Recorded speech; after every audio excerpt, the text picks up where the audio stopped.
making the spring. Spring is sprung.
Warning, Arch's Garage Live is not suitable for all audiences.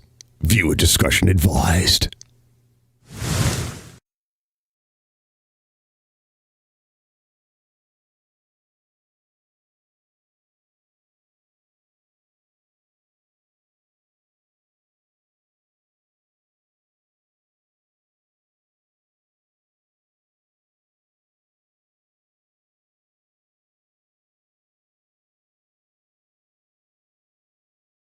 All right, wait, hold on. I'm not ready yet. I'm trying over here. I'm trying to get ready, fellas. I'm almost done. Arch, can you cut it out? Listen, can't you just get ready? Can't you be ready, Arch? I can't fucking always be ready, fellas, all right? Just trying to clean up a little bit for the show, you know. For the ladies. For the ladies. For the ladies. Like the one lady. Well, actually, no, a shout out. Let me shut this thing off, right? Actually, this thing, I like this thing. It works really good. It's definitely cool. You guys want some? It's like what do they call it? ASMR? No, ASR, AMR. What the hell is that stuff called? When people do these things into the microphone, they get all up close and... ASMR or something, I don't know. Yeah, Norelco. No, that's not an Norelco. My daughter gave me this thing a while back, but it's been holding up.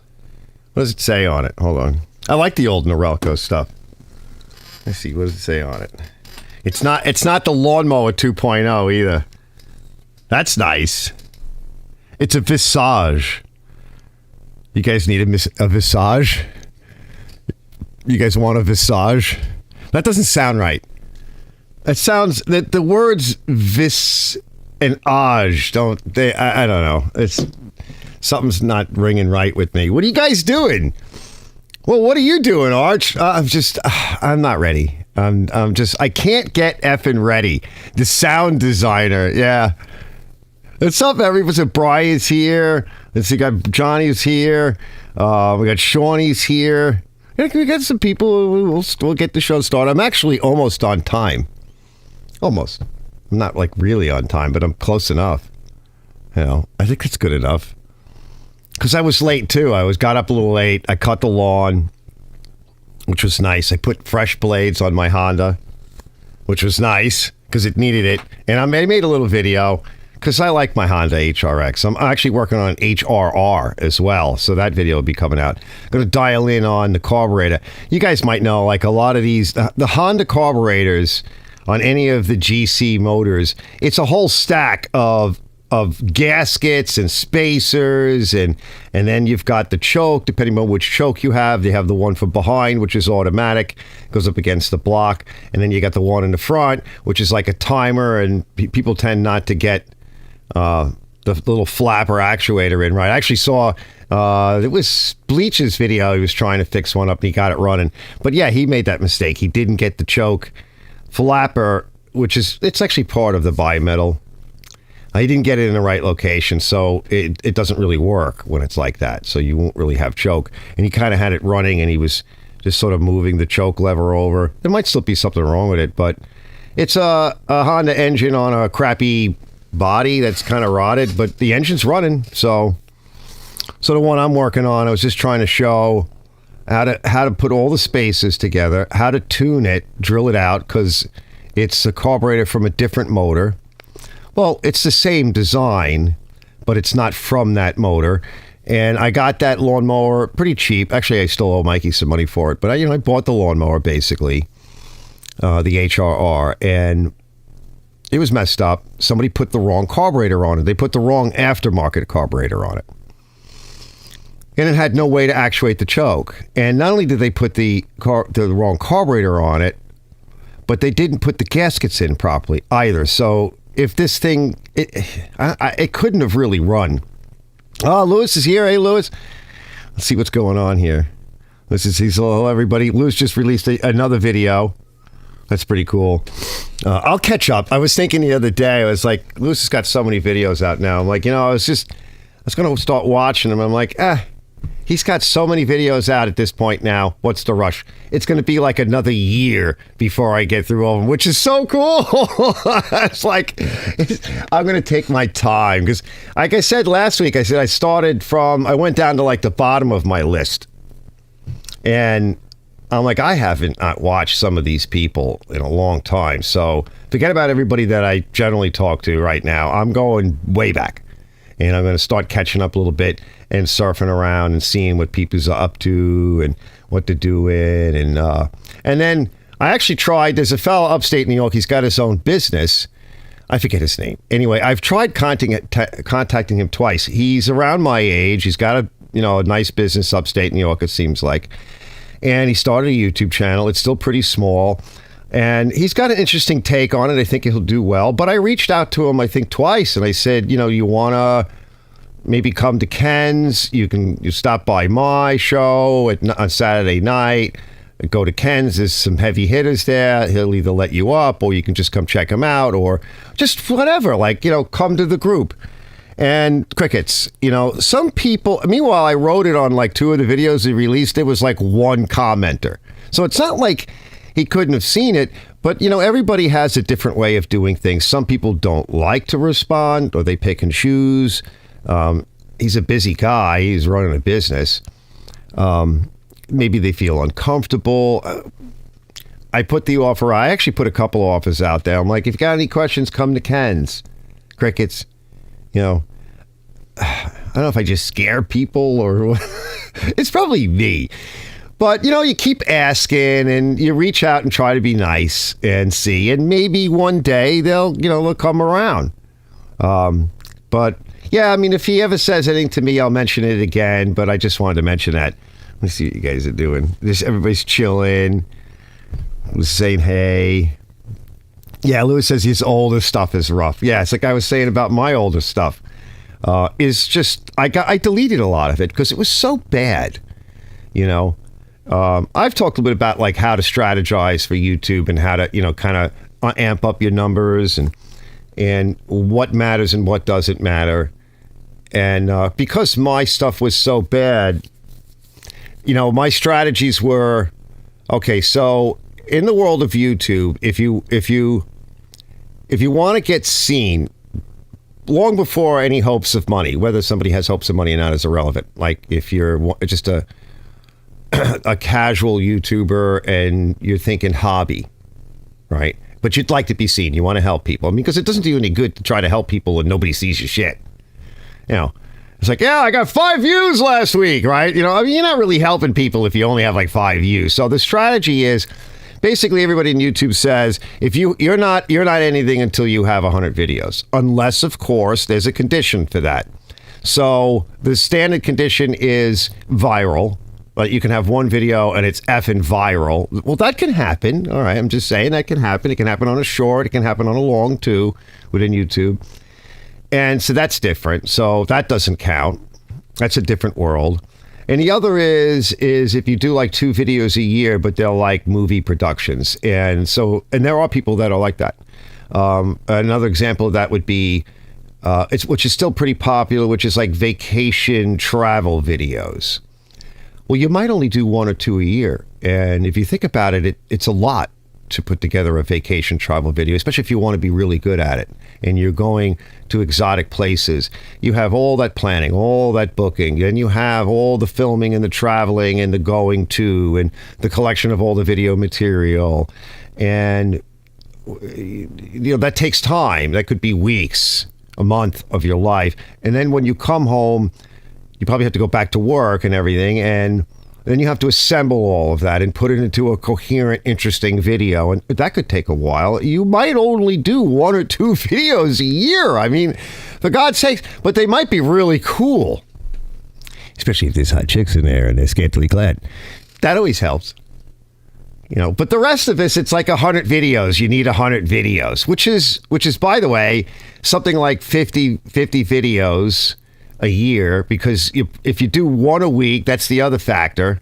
So you're not really, YouTube doesn't think you're serious until you do like a video a week. Well, a video a week is a lot for anybody. That would be 52 videos in a year, but that's not going to happen. So let's say generously 50 videos. You're going to take some time off. Well, that's like 2 years before you get to 100.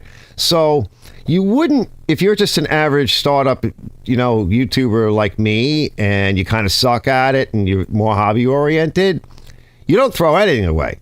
You throw it at the wall, as we used to say. And like when we would play music, we'd get together and learn all these songs and we'd try to play them. And basically you throw them at the wall and see what sticks.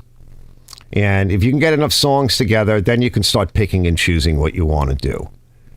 You could start saying, all right, we don't play that one that well. All right, get rid of it. It's off the roster. That one we play well, but nobody likes it whenever we play it out. Okay, that's off the roster, right? Because yes, you can play it and F everybody in the audience, but, that's not good either. So that's like the scenario you're in. So what I did was well, I'm going to keep every video until I reach like 100.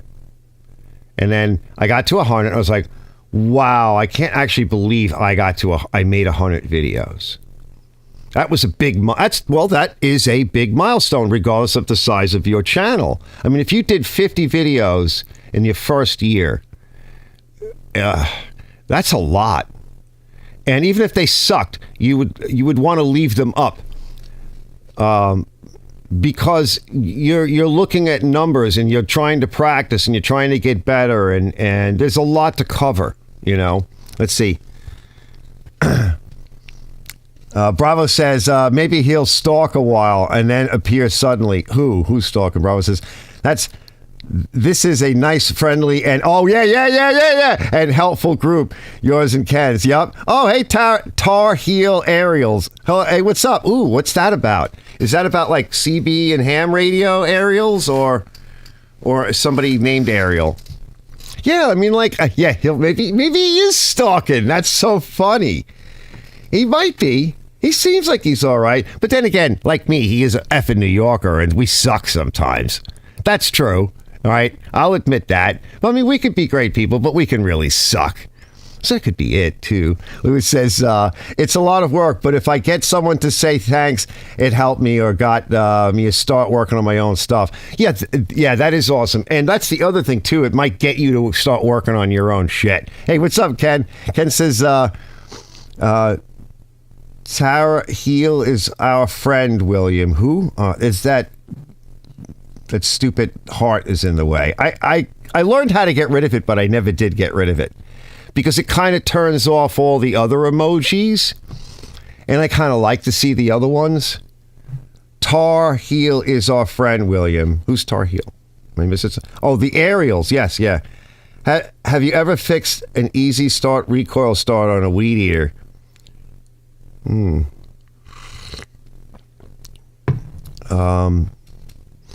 don't know. On some of the weed eaters, because some of them are inside the body.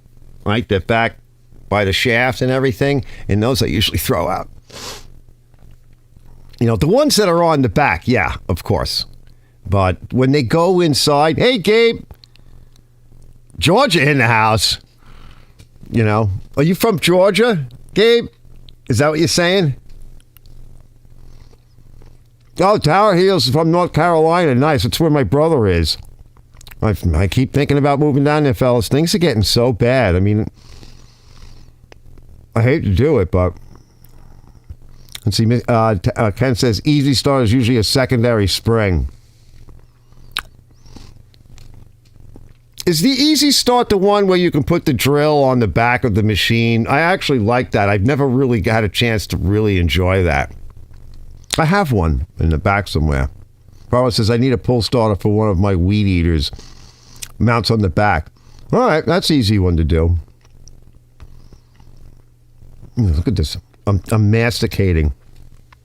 This one's got gigantic chocolate chips in it.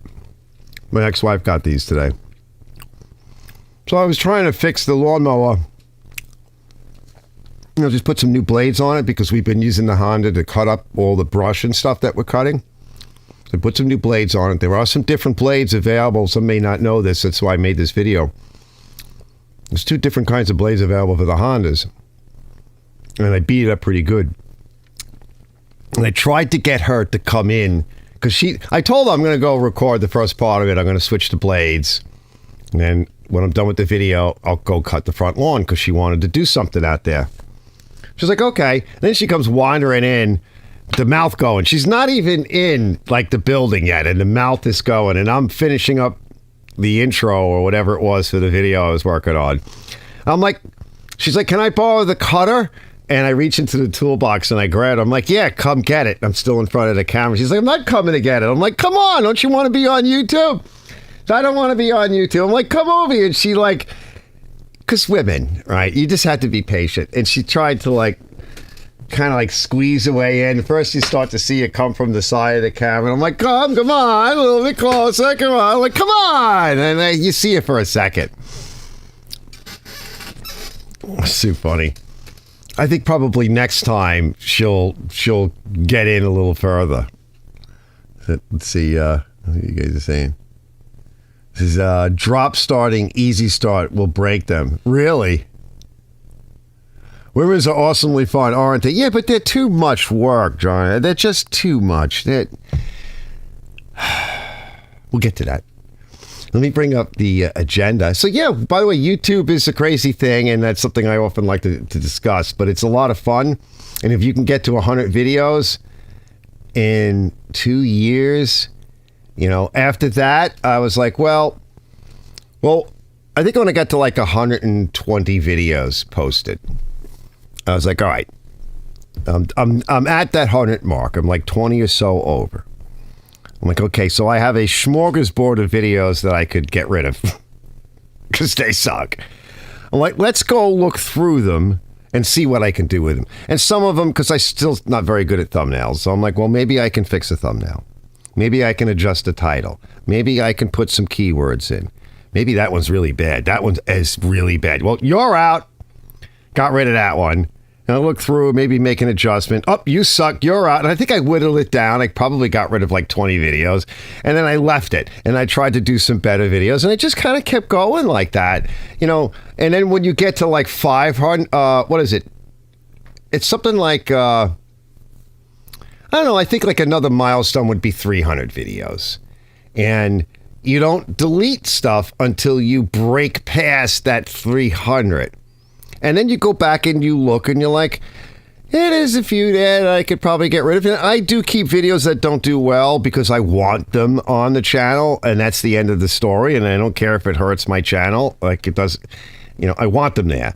But there's some things, like who cares? Like you do this lawnmower or the snowblower or whatever, or whatever it is, and it didn't come out good. The video isn't that good. It just isn't. You're babbling. Nobody can hear you. For some reason or other, you're not talking into the mic. The camera effing shaking. You couldn't get the stuff in focus. It kept going out of focus. There's not an effing light. It's boring, and nobody really watched it. Are you telling me that you insist on keeping that one video? Like, I've got to have that one. Get rid of it. I mean, it's not like a video that, like, whether it came out good or not, but there was something about that thing, whatever it is.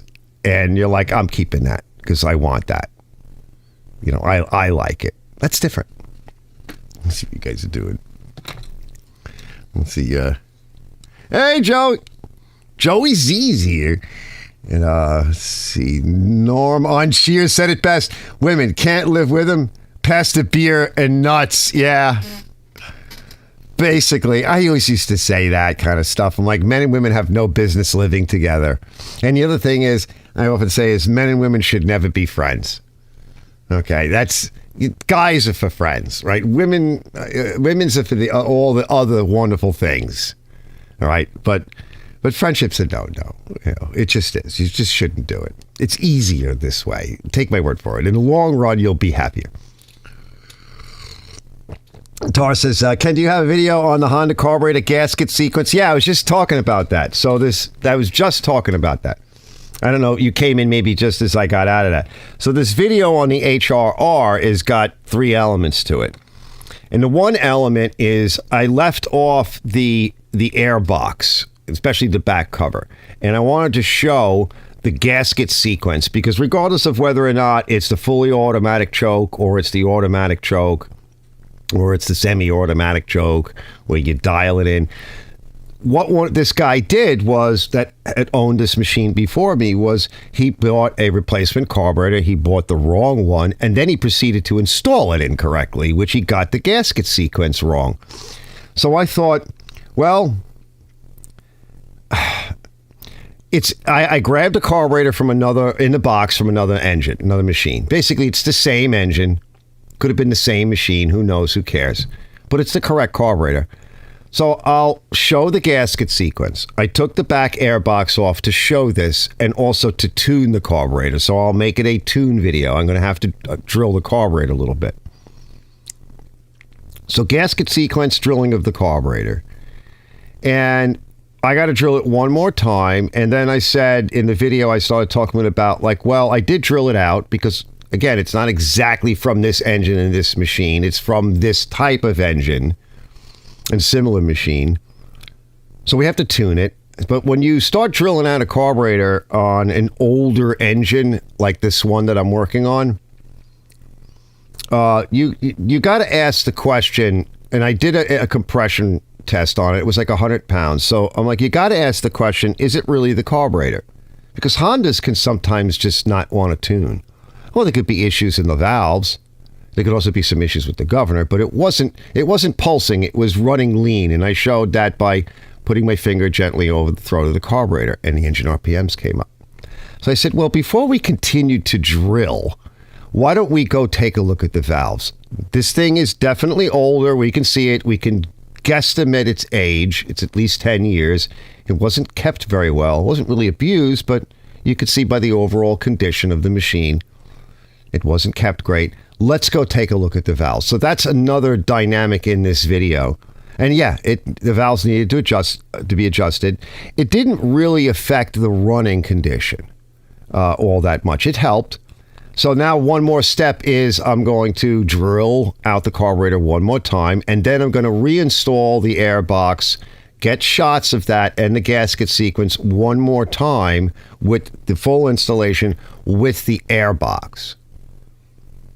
So I did it without the air box, and now I'm doing it with the air box. And I also showed the carburetor that the guy put on there and screwed up the gasket sequence. There was no way this thing would have worked properly because it had no connection to the choke. Because this one's an automatic choke. So it's an automatic choke, so that means it's a newer Honda engine, but it's not the newest ones, because if you actually look... Yeah, do I have it here? Yeah, hold on. I'll show you what I mean.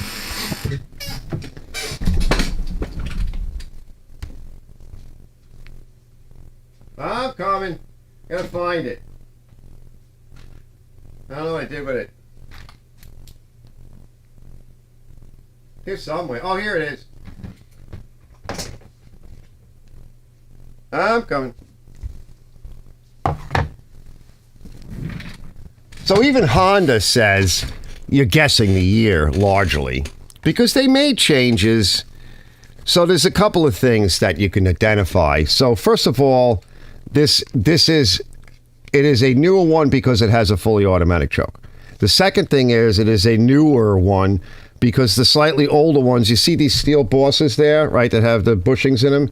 The older ones had an extra one over on the side somewhere, here or here, whatever, and it offered a little bit more stability, an extra bolt. Of course, they got rid of that so they could save some money.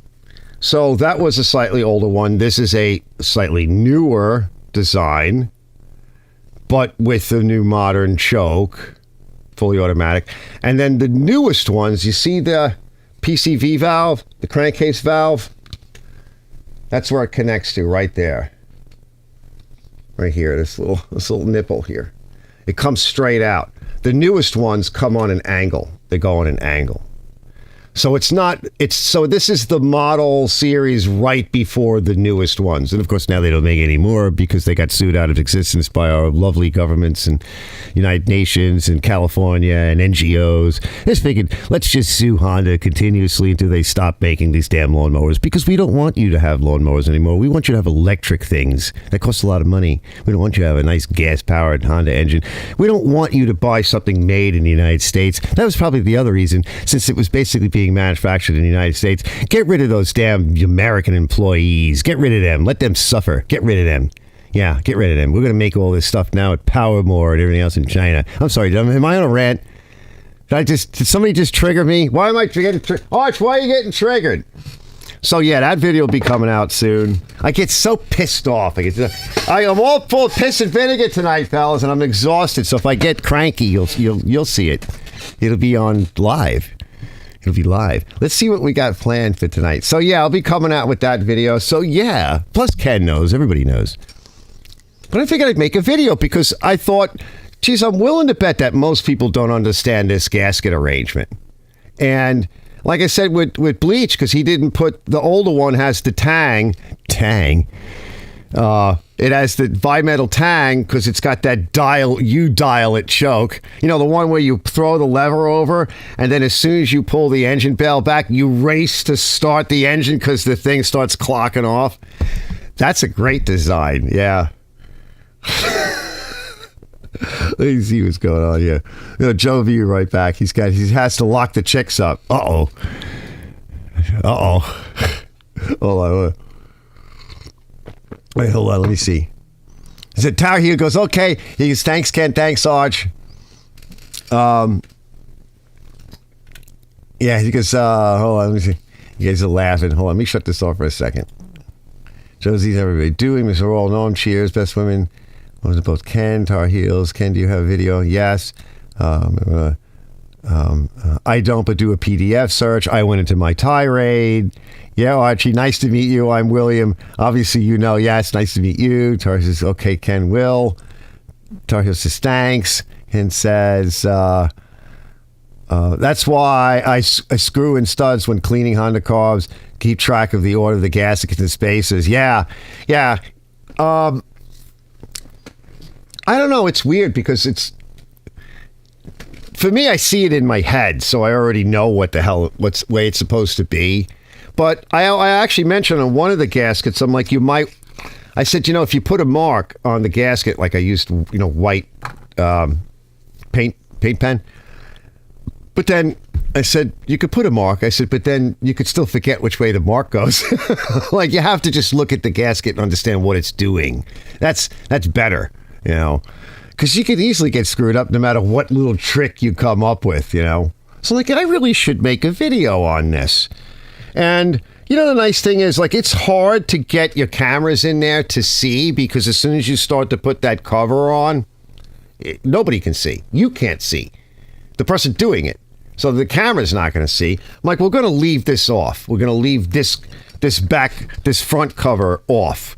And I just use I'm like, you can take the bushings out, right? See the bushing I just popped out? I'm like, take the bolts, borrow these bushings, and remove them, and bolt your carburetor up. And this way you could watch to make sure that you've got the choke right. You could watch to make sure that you've got the throttle right. If you look for leaks, because if you've never done this before, right, you could see that you got everything. You could see the arrangement of the gaskets. You could, if you have to tweak it by drilling it out, it's so much easier to take it all apart without this in your way. And when you're all done, which is what I'm showing, when you're all done and it's running really good, then put it back together. Now, I did mention that if it seems like it's running a little bit rich, and I mean just a scotch, putting the air cleaner on and the cover on may affect that, might make it go away.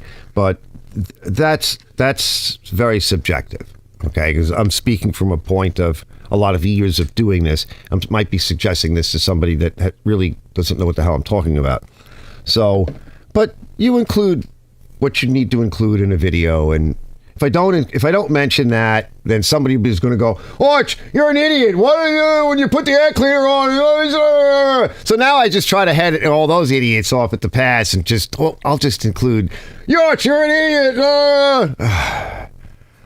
Let's see what else is going on here. So I've also found that the Chinese air filters flow a little leaner overall than the OEM green. Yeah, I kind of agree. Yeah, I like the actual. I was going to mention that. I'm not done yet, and I'm glad you reminded me of that. After having a lot of Hondas myself, and I'm a big fan of it, I have to say that the actual OEM Honda, I like to tune for that, make sure that's installed. I got to order a couple of more for myself. All right, everybody else gets whatever the hell I buy, but because nobody's paying me top dollar for anything I do. I don't have those kind of customers. Well, I got a couple, but by and large, right? Most of these machines that I resurrect from the dead, nobody wants to pay me what I need to get. But for my Honda, yeah. So I put my Honda up there, and I did a little footage, and I did a little, pros and cons walkthrough, and some tips on lubrication. And she ran so sweet today. So in between cutting, I was stopping off at Ken's, and then that's another reason why I'm late, because I was watching Ken's.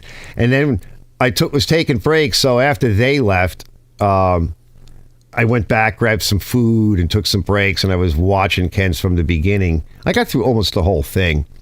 There's some good stuff there. I wanted to take some notes, because there's stuff I could even talk about tonight, because they bring up great ideas and share things. But I'm like, it's really nice out, and I have the live, and I'm going to wind up being late, and then I'm going to get involved in that. And I'm like, just sit down and relax, shut up, and watch and have fun.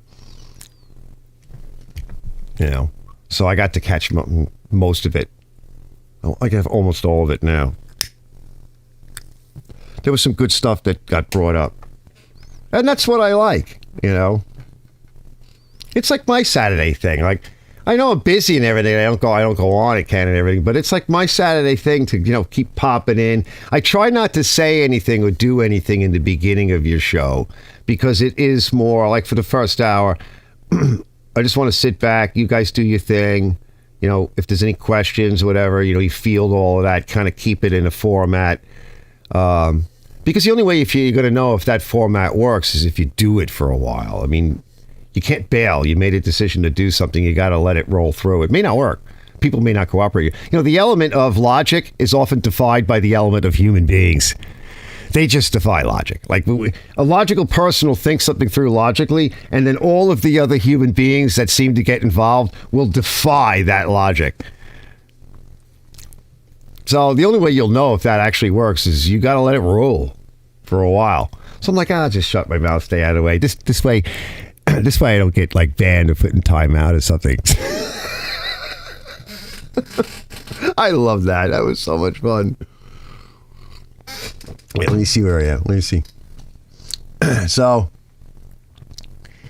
let's see. The screw and studs. Tar says, we're just going to call him Tar Heel or Tar or Ariel.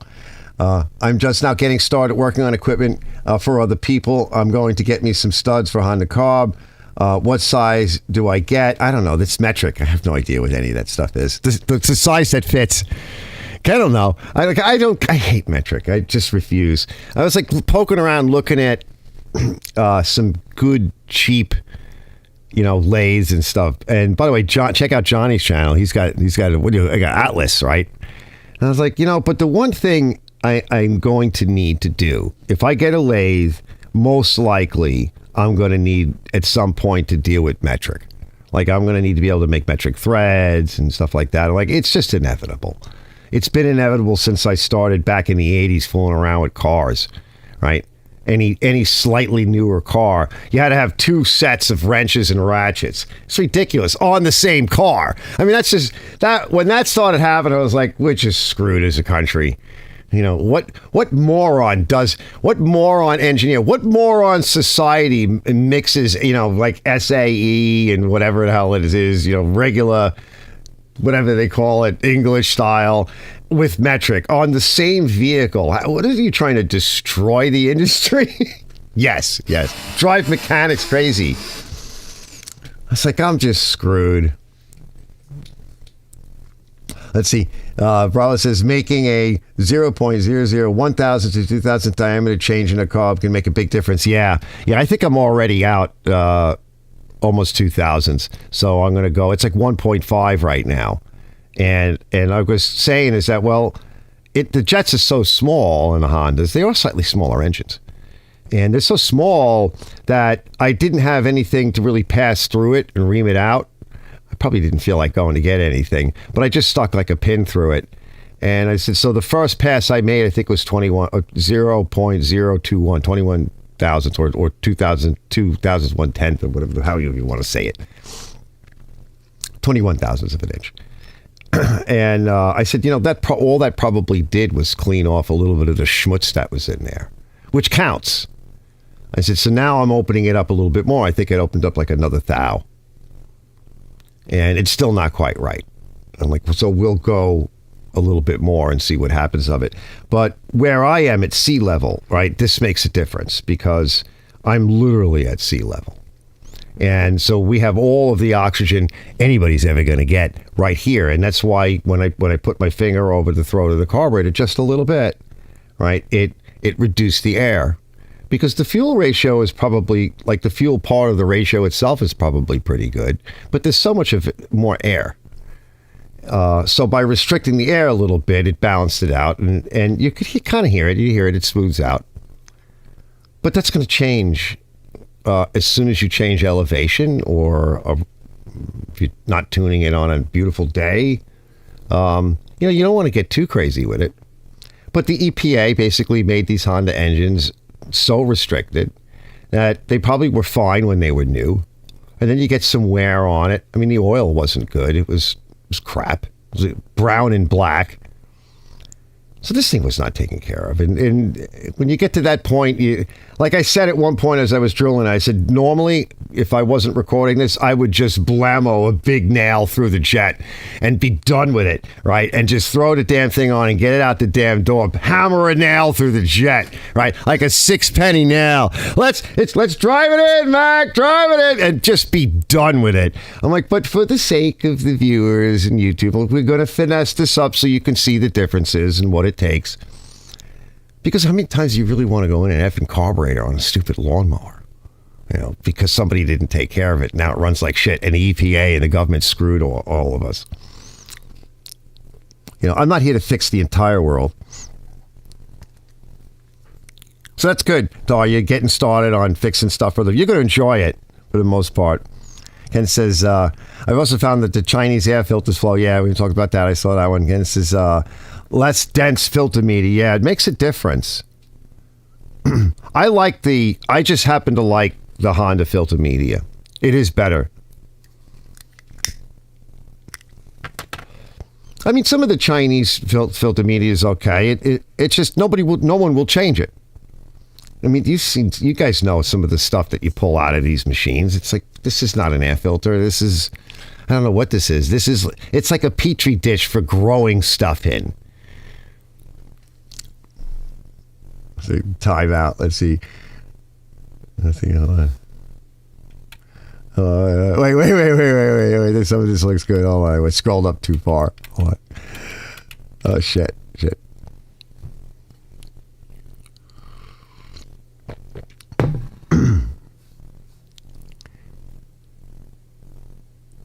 Yeah, anti-crushing bearings. Yeah. Josie says, be right back. Have to lock the chicks up. Blood Nose. What's up, Blood Nose? I come to see P Lady. I hope she's doing well. Yeah, she'll be around. Josie says, our New York governor wants all electric lawn equipment. Yes. Yeah, and they're all trying this crap. I almost don't want to get even started on that tonight because it'll make me crazy. Because I've had some of the shows on that and where all this comes from. She's a slave to the World Economic Forum. Tar says, what size studs do I get? Again, I went down that road. It's the Shawnee Hills 6mm 1.0 thread pitch. See, you guys know. Bleach says, I'm here. There's Bleach. Lewis says, Honda is so bad for giving us false hope of getting the gasket correct the first time. I know. There's a lot of gaskets in that assembly. M6 studs, yeah. So Amazon sells them. And type, small engine rim, Mr. Moore, type in GXV 160 stud. Sweet. GCV 160, yeah, that's better. Makes more sense. I run gas engines as long as I can. I got a Honda push mower running too. I know, we were just talking about that. I mentioned that you did a good job, bro. You got it running again, but you didn't install the choke actuator, which is that metal, that thing that sticks out. You got to get that in. I forget which way you push it, but when you go to put this plastic piece on, and you got it, and you put the carburetor on, that lever sticks out. I forget, but it's one way or the other way. And if you put it in one direction, which I forget, it will do nothing. It will flap in the breeze, and you'll have a hard time getting it running. If you put it the other way, it will engage the choke blade on the carburetor. And when you pull the timer over, it should. Sometimes those don't work right. It should. When you pull the bail back, it should start to time out automatically. And yours is not doing that. You managed to get yours stuck in some position. So that motor, you don't know if it's running right yet, but you can fix that. There's videos on it. I know I have videos on it somewhere. I need to make more standalone videos where they're just doing the one thing. But it's never just one thing with these damn machines. They all need everything. Like the machines that I get, there's no hope, right? I have to go through everything on these damn things. And I know like this, I'm not showing a lot of the other work that I'm doing on the HRR because I know it's too much. And I've showed stuff like that before. So I'm trying to limit it to one thing, but it's still, I'm actually get involved in it. Hopefully it'll help somebody. Sometimes we even talk about, Ken goes, sometimes we even talk about small engines in my live stream. Yeah. Well, it's 2 hours. I mean, it's hard. You guys cover a lot of stuff. Today you covered a whole bunch of stuff about small engines and oil and additives and tire shine on lawnmowers, right? All those chemicals everybody uses. I don't know. I had all those custom cars and did all that crap. I don't use any of that on lawnmowers. I spray a really good quality clear on top. Make sure everything is clean, and I put my clear on top of it.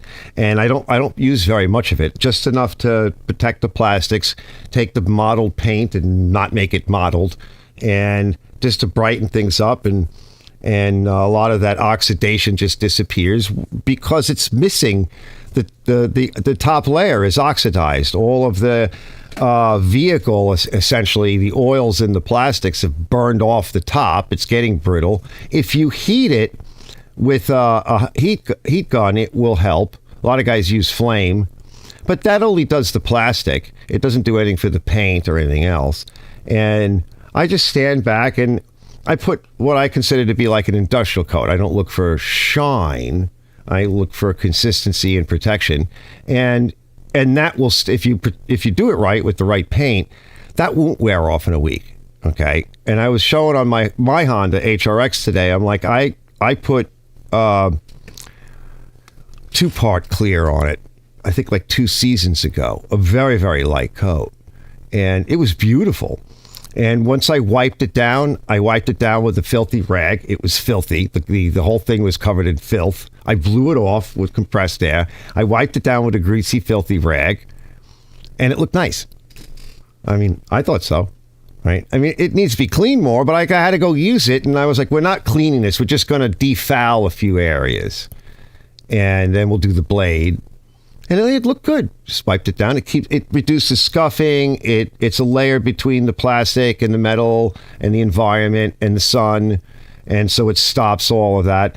And I find it lasts about 3 years. And I don't, like I said, you have to prep everything right, but use a very, very light coat because you want the clear to ablate. You don't want it to peel. Because, and people say, why would you do that? Well, why would you put some kind of God knows what PFOE chemical coating on top of your machine? Some forever chemical, right? That's polluted the effing environment. Some questionable chemical that you don't even know what it is. Some oil-based chemical that is going to disappear in a fucking week. Why, or WD-40. Why would you put that on? And you know it's going to disappear just to sell it and give it to the customer. When I just sit back and go, psh, psh, psh, psh, psh, psh, and that stays on for like a fucking year. Why am I the bad guy, right? What are you doing? Oh my God, why would you pay? Oh, Jesus. I've actually seen some of that. What are you doing? Some guy, I think I was watching something.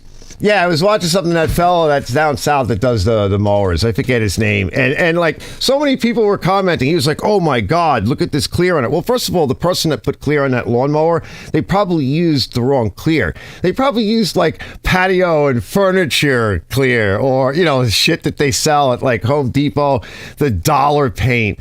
You know, that they got at the dollar store, or maybe they went and they got like the old school lacquer paint, right, or varnish, right, and they probably put that on. Yeah, you could see it was sticky and it was yucky. And like, no, I don't use that.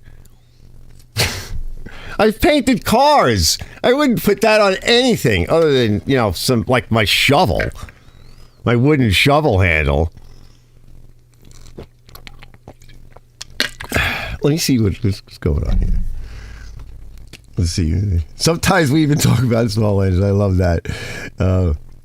Klaus timeout. Yeah, timeout. That was great. It was just so classic.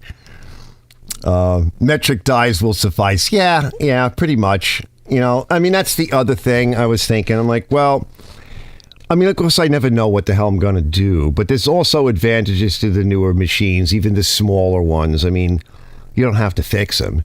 But then, like a lot of the older machines, they're kind of like Atlas and everything, they're kind of sexy. You know, coming from a guy that loves machines, I think you know what I mean. And they're just so cool. And if you can get one in good shape, I don't know. You just kind of have an affection for some of that stuff. You know, it's so much history behind it. And if I have to make threads on something, like you said, dies and taps will be fine. It's not really a big deal. But I don't know. It's a tough tie-up because you can wind up spending as much on an old Atlas fixing it up and doing stuff to it. You'll spend as much as like a Grizzly that you could just go and buy, and they come to your door and throw it off the back of a truck, and you got to figure out how to get it into your garage. That's the toss-up, you know. So Joe's back. He says, "Chick's all secure. I have my coffee and ready to go." Root canal files too. Yeah. Torch tip cleaners at best. Yeah. I have plenty of those around. I don't know why I don't have one in my like regular day box. I don't know why I just never threw it in there. I keep finding them all over the place. Most of that stuff is in the welding outfit rollaway thing.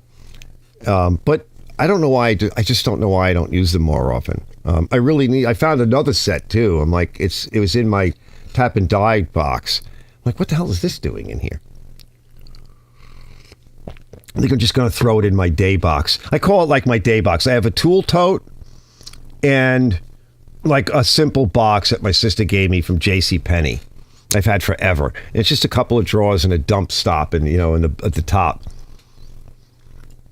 Just for like all of the common tools that you would grab, especially like my tote, because I go outside. I like to work outside a lot. So I only want to grab a hand, you know, whatever I can lift in that little tote. Which, by the way, that also I kind of got from Grumman, because if you climb up on a plane, you're not bringing your whole toolbox. You're not bringing any kind of toolbox. When you go up on a plane, you have to account for everything, every piece of hardware and every tool that's going to be using that hardware or controlling that hardware. And if you're going to take something off, you have to account for that too. So you can only bring exactly what you're going to do, because if you lose something, that's a big, big problem. It's foreign object debris or damage, FOD. So you work smart. You're like, okay. By the way, that actually lends it to YouTube, because before I turn the camera on, well, a lot of times I'm ready. I'm not fucking ready tonight, because that's, but when I actually go to turn the camera on to record a segment, I'm like, okay, I got this. I got my hardware over here. This is the 10 millimeter. That's the 316s. I got this driver. I got this. I got everything set up. I think I'm ready to go. Camera on.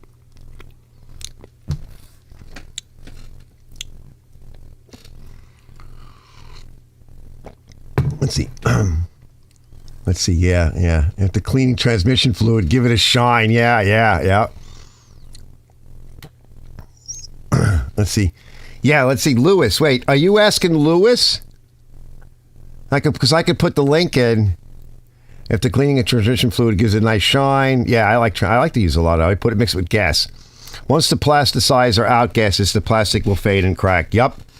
And that's why I throw a little clear on it, because that will stop that.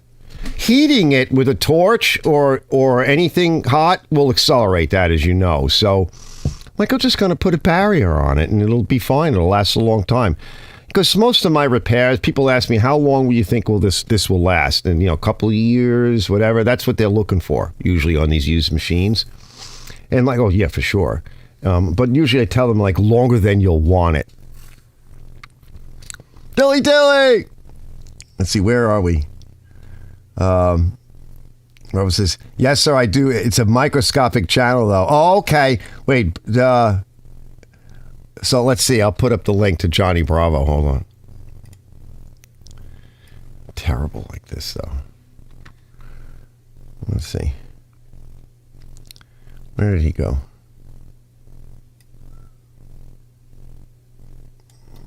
Let's see.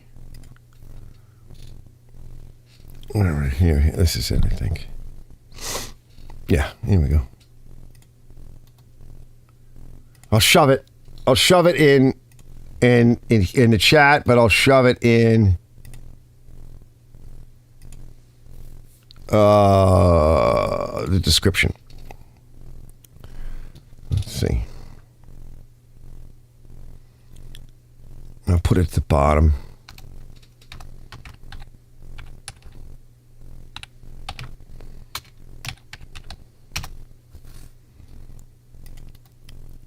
Anybody else? That should do it. Yeah, that's good. Okay, close that. And now I want to go to my channel, because we're going to get to the next segment in a minute. Oh, let's see what's going on. All right, good. So I'm there. Hello, brother Brett. I use a 2K catalyzed clear. Yeah, I use that only on the nicer machines. Boy, I bought a can of that years ago, and it was cheap. I'm like, I need to get some more. I'm like, oh man, I'm not happy. So I'm actually going to show you guys some of the stuff I picked up too in a little bit. Arch, we are the sexy older machines. I know we are sexy old guys. Yeah, come to us, ladies. What is it? Beavis and Butthead. What is it? Beavis would say. What did he used to say? What the fuck would he used to say? Come to me or something like that. It was really creepy. I just see if you guys remember that. Let's see. Just gonna always drive me batshit. Fleet says. Tool control, point of use tooling. Yes. Yep. My brother Brock, I can. Evening Brett.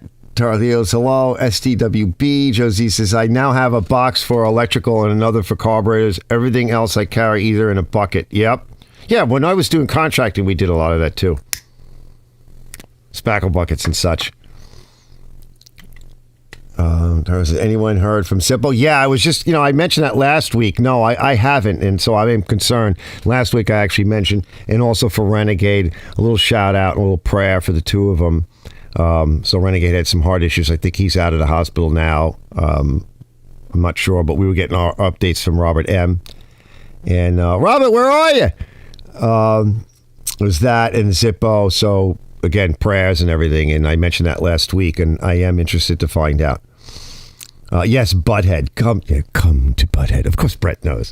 Brett's always the one that you got to go to for a lot of really interesting information. Come to Butthead. It's just so wrong. Hey, thank you, Tario. That means I think like 9 subs. No, he doesn't. This is more than 9 subs. Let's bring up. Hold on.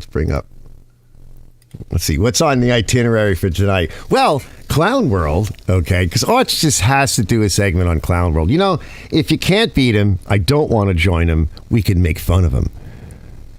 Is that the heat going off? Yeah, hold on. Let me shut that off. Yeah, I don't need that.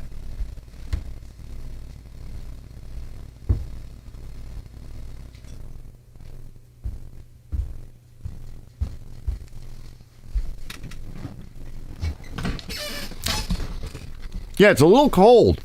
Hold on. Why did I just put food in my mouth as I'm ready to go through this? That's just wrong. Hold on. Abort. Let's see. What are we shoving? Yeah. I subscribe to you, Johnny Bravo. Come to Butthead. Come to Butthead. Come to Butthead. So, Clown World Brain Blender, we're going to get to that. We'll go to that in a minute.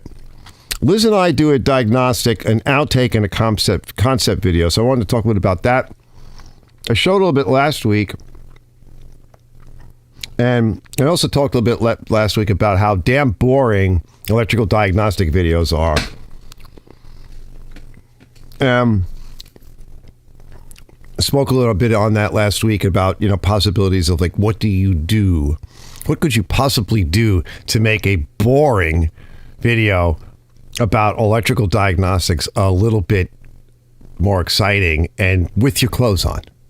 Without butt and boob shots and everything like that, and, pulling your shirt down, having the ladies who all, none of that. So I'm going to talk about that. We're going to take a look at that in a bit. Viewer-Rein, this guy Rain that has been around for a while, nice guy. Wait till you see, right? We'll come back and we'll get to that in a minute. But he had a lot of questions and a big statement, and he's done this to me before, but he writes these like paragraphs, in the comments section, like this effing long, and some of it's like, it's what he's up to, which is nice. But then he has all of these questions, and a lot of it's already answered in the videos.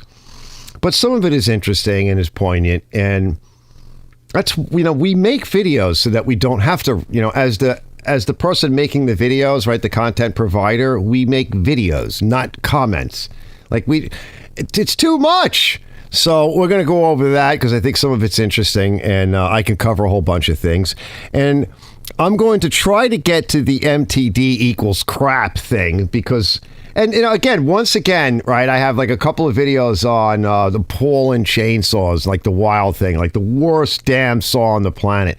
And occasionally, like this one guy, like again, yesterday or earlier today, oh, come on, it's a cheap saw and, you're beating it up. The MTD saw is the worst. And like, stop defending garbage, right? It's a piece of it. And, when it first came out, okay, it was like $125 at your box store or something like that, just like the MTD crappy lawnmower. And that was like $175. They're now $350 after tax. Stop defending this. And by the way, like I said with the Honda, let's just remove these nice jobs from the American landscape and give them away to somewhere else, and then make it as junk, and then sell it back to the American. But stop defending this nonsense. Enough already. But I do like it when people comment, and I can argue with them and freak out. And I think it helps the channel because it's content in the comments section, which YouTube likes, and I get to have fun with it. But it's like, really, it's a piece of shit. When it was $125, yeah, it's great for, cutting your leg off and severing a finger. And, I see people, what they do with these saws, and it just scares me. Go cut some firewood. You're not going to be laying down 3 or 4 cords or whatever or more for every season with a saw like that. If you're going to trust, here's the other thing. Nobody other than like a basic homeowner with one tree in their yard is going to want something like this. Go get an electric one. You're going to be a lot happier. Seriously, a lot happier. Because anybody that depends upon wood for heating and so they don't freeze over the winter, would never buy a saw like that. They might have one around in case of emergency, but then they're not going to be out there. Yeah, honey, I'm on cord number 3. I'm almost done. I got like 3 more cords to do. I'll be in probably tomorrow. No. So let's see what else we got. Yeah. Come.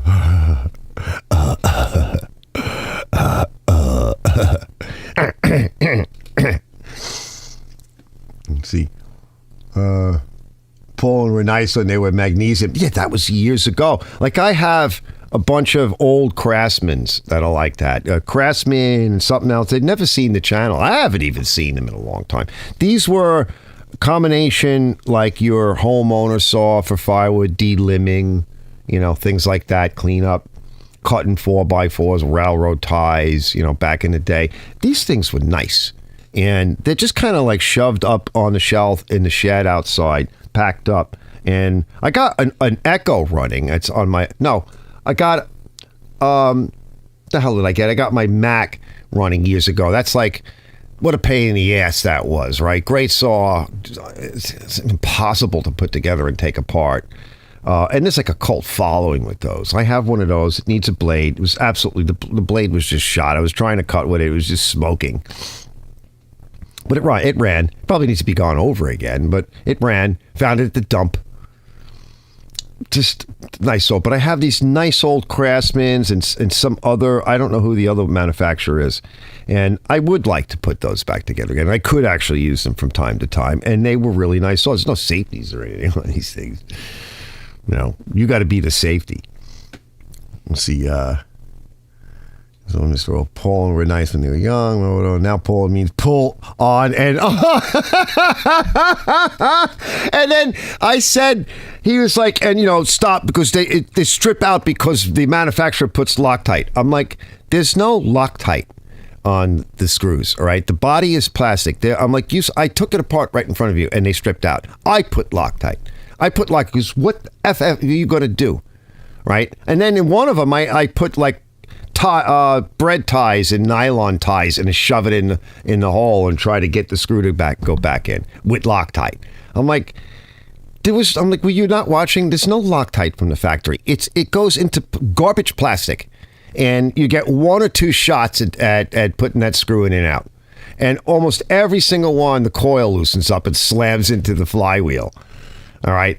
I'm like, what do you say? This is a good thing. This is what you want. I don't get it. You pull on and on. You're not kidding, Kenny. Pulling is pulling. You can't polish a turd. Yeah. The MTD made to die. My favorite is the one that Ken told me, which was MTD, where quality is just a noun. All the Craftsman saws were nice to work on. Yeah. Yup. Oh, yeah, and I opened it up, I looked in there, it was in pretty nice shape. I'm just going to put this back. I have one in a case, in a really nice case. I have a few saw cases back there somewhere. I should probably throw some more things in. I have like a newer Echo. I don't think it's ever ran. I haven't been able to fix it. It's a slightly nicer saw than the Paulin, but, it is, but factory garbage. Built a little bit better, but it's factory garbage. So what a waste. I gave up on it because I've already put time into it. The amount of time I put into it exceeds the value of the machine. It's now garbage. If I meet somebody and I'm like, and they would ask me about it or whatever, I'll give it to them. Yeah, many troubles daily. All right, let's see. So let's get to the next step. Hold on. Let me set up. I just want to see here for a minute. I got a lot going on and half a brain to do it with. Yeah, that's working. All right, that works now. Yeah, I'm still fooling around with my setup over here. There's still some things I need to learn. Like one of the things I was trying to learn. There's one segment in the beginning. There's one little spot of like a video opens up and it's Archer's Garage. I didn't hear any audio from it. And I haven't had a chance to, that was last week, I haven't had a chance to debug that. I don't know if you did hear audio, if anybody watched that at the very beginning. It's just part of the intro. But there's these little glitches that I have. But one of the things I'm trying to learn is this thing of macros, where you basically tie into one set of key presses or one key press. You can tie in a whole bunch of things at the same time. And it's scripted. You can record a macro, but then it basically writes a script. And if you want to edit it, you can physically edit the code. And I don't know how to do it. And every time I've tried to sit down, I think I just had the wrong head. Because I just couldn't figure it out. It just wouldn't work. And so one of these nights, I need to find some time where basically I just do my setup the way I have it, like I'm going to do a show where everything is sort of up, and then I pick 2 operations I want to tie together with one key press and try to understand how to make that happen. And then it will generate a script, and I can then look at the script itself and understand what it's doing. And then if I want to add more things to that, because literally you could almost have like an entire show run automated. You just a few key presses and it'll do all kinds of stuff for you. But whilst I get to that, let me see. Let's see. Oh yeah, here's Clown World. I want to just set it up. Don't listen yet. Oh, I got to set it up. What? Yeah, we'll set it up on this monitor. Yeah, so I can peek in on it. Hold on, I gotta move it over there. Usually I have some of this stuff ready, but once again, Arch is not ready. Arch, can't you get ready for stuff? Oh, yeah, fellas, maybe one day. All right, Clown World coming up. Clown World is getting ready. Stand by. Let's see. Clown World. It's so unprofessional, Arch. Can't you have a smooth transition for stuff? Yeah, eventually. How old were you when you figured out that like basically everything is poisoned, like the food, the water, the land, the oceans, everything, and that our society is basically ruled by these industries that are doing the poisoning and don't care how it affects our health? Yep. And it is destroying our health, and everyone's chronically ill and everyone's disconnected, and that our generation has to fix this, like while we're also navigating the fallout from having been born into this situation. She's kind of cute, though. What's going on? Nothing. Why are you driving in the wrong way of traffic? No, I just got changed around. I just moved here like 2 months ago. Miss Perry? I'm non-binary, so. Okay. Oh, jeez. I'm smelling alcohol. I know. How much have you consumed tonight? Like probably 3 drinks. Facing me, please. But I just want you to know that I also have very bad social anxiety. You and me both. Look at the look. Do you remember that I told you that? I'm non-binary. Yeah. Like this, ma'am. Can you not call me ma'am, please? Sorry, but that whole man thing, just like, no, but I just want to tell you that I suffer from really bad anxiety, especially with generational trauma and PTSD around white people and cops. Go ahead and put your hands behind your back. White people and cops. You're being a white man. You're being a white man. You guys. You guys are scaring me. I feel bad for Are you her. struggling to lock a man down? Oh, jeez. Well, struggle no more, because I'm a certified trap his butt love coach, and I'm going to She's take hot. you from single to ringle. Step 1, dress in your I'd fanciest marry you, attire. honey. I would suggest a fancy animal scarf like this one to show him you're an animal in the streets and also in the sheets. Oh. Step 2, invite him over for a romantic That looks dinner like that of would hurt. freshly boiled eggs. Not only will he love the creamy gourmet cuisine, but it will also make him subconsciously think about your own fresh, fertile eggs just waiting to be hatched into little babies. And finally, and most importantly, don't let him leave. If you walk out this door, I will capture you and make you my prisoner of love. Follow for more tips. Dilly dilly. Yeah, dilly dilly. Ooh, that's hot.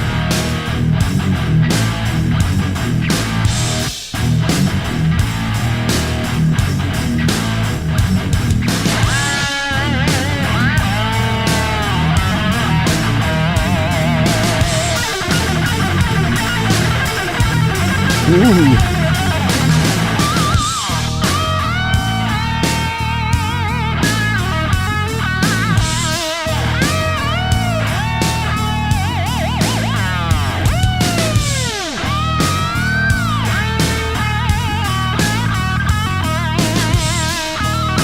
Oh, that's a big pussy.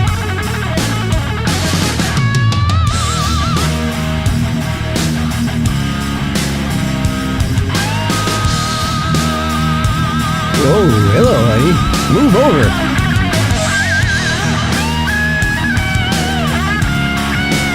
Oh, you guys remember?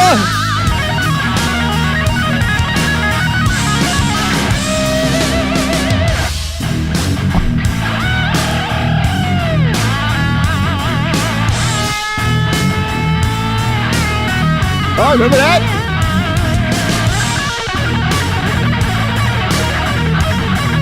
Dilly Dilly!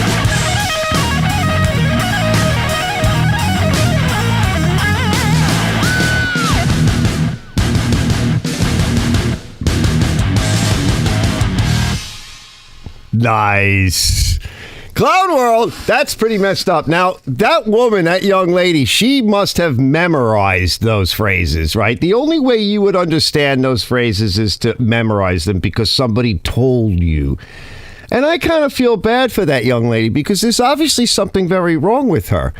And she's been taken advantage of. And this is kind of the whole craziness of the world. Clown World! So we managed to get through our Clown World segment, which I thought that was bizarre. Bravo goes, the music was the best part, right? It's just funny to do stuff like that. It's kind of crazy. Let's see, what is this stuff here? Let's see, what am I seeing here? On a couple of chats, let's see, Mr. Mo, the whole video talking about the box. Oh, let's see. Empty made to die, Tara Heels, pullin' and pullin' and pullin'. Lewis goes, the older Craftsman saws. Yeah, Tara said it best, MTD, many troubles daily. Ken says, quality is just a now is Boeing's mantra. I know. And all of the what do they call the whistleblowers keep dying. It's not good. Because that's the world we're in, right? That's the crazy, the clown world we find ourselves in suddenly. Brett says, just finished up editing the Ego unboxing video. A whole video taking it out of the box. Yeah. Because no, Ken. Boeing is the sound one of their planes makes when hits the ground. Yeah, boing, boing. Tar says he's got all kinds of emojis. Josie says, on a couple of chats back, we discussed uploading videos not part of our normal. Well, the last one I uploaded, chicken coop required, recycled material, once up. Yeah, you don't have to see that one video because I actually like to watch stuff like that. Yeah, you're going to go through stuff like that. That's it's part of being a YouTuber. Like if you, and we talked about that, like if you stay with just the one thing that you're good at, that people know you for, and then you veer off, right? They're just not going to watch it. But the other side of that is that if you start off with doing that kind of stuff and not just staying on one thing, maybe you might get lucky and have more viewers that are more interested in what you're doing and just in general. It's hard. It's a hard call. I always do different stuff. My channel mostly revolves around small engines, but like I'm working on a few other videos right now. And they're on different things. Sometimes they do okay, sometimes they don't. But that's what happens. We get pigeonholed so easily. Let's see. He goes, no, Cat unboxed it, fired it up, and compared it to an older Craftsman battery mower. Oh, that'd be interesting. I'd like to just see it. Blood Nose. I'm like that. I was like, whoa, step back. I wonder what that's probably a wig, first of all. And I think she is forcing all of that. It's actually kind of funny. Somehow she still probably looks a lot like that, even after the removal of wig and such. Mini on steroids, bro. It says the music was the best part.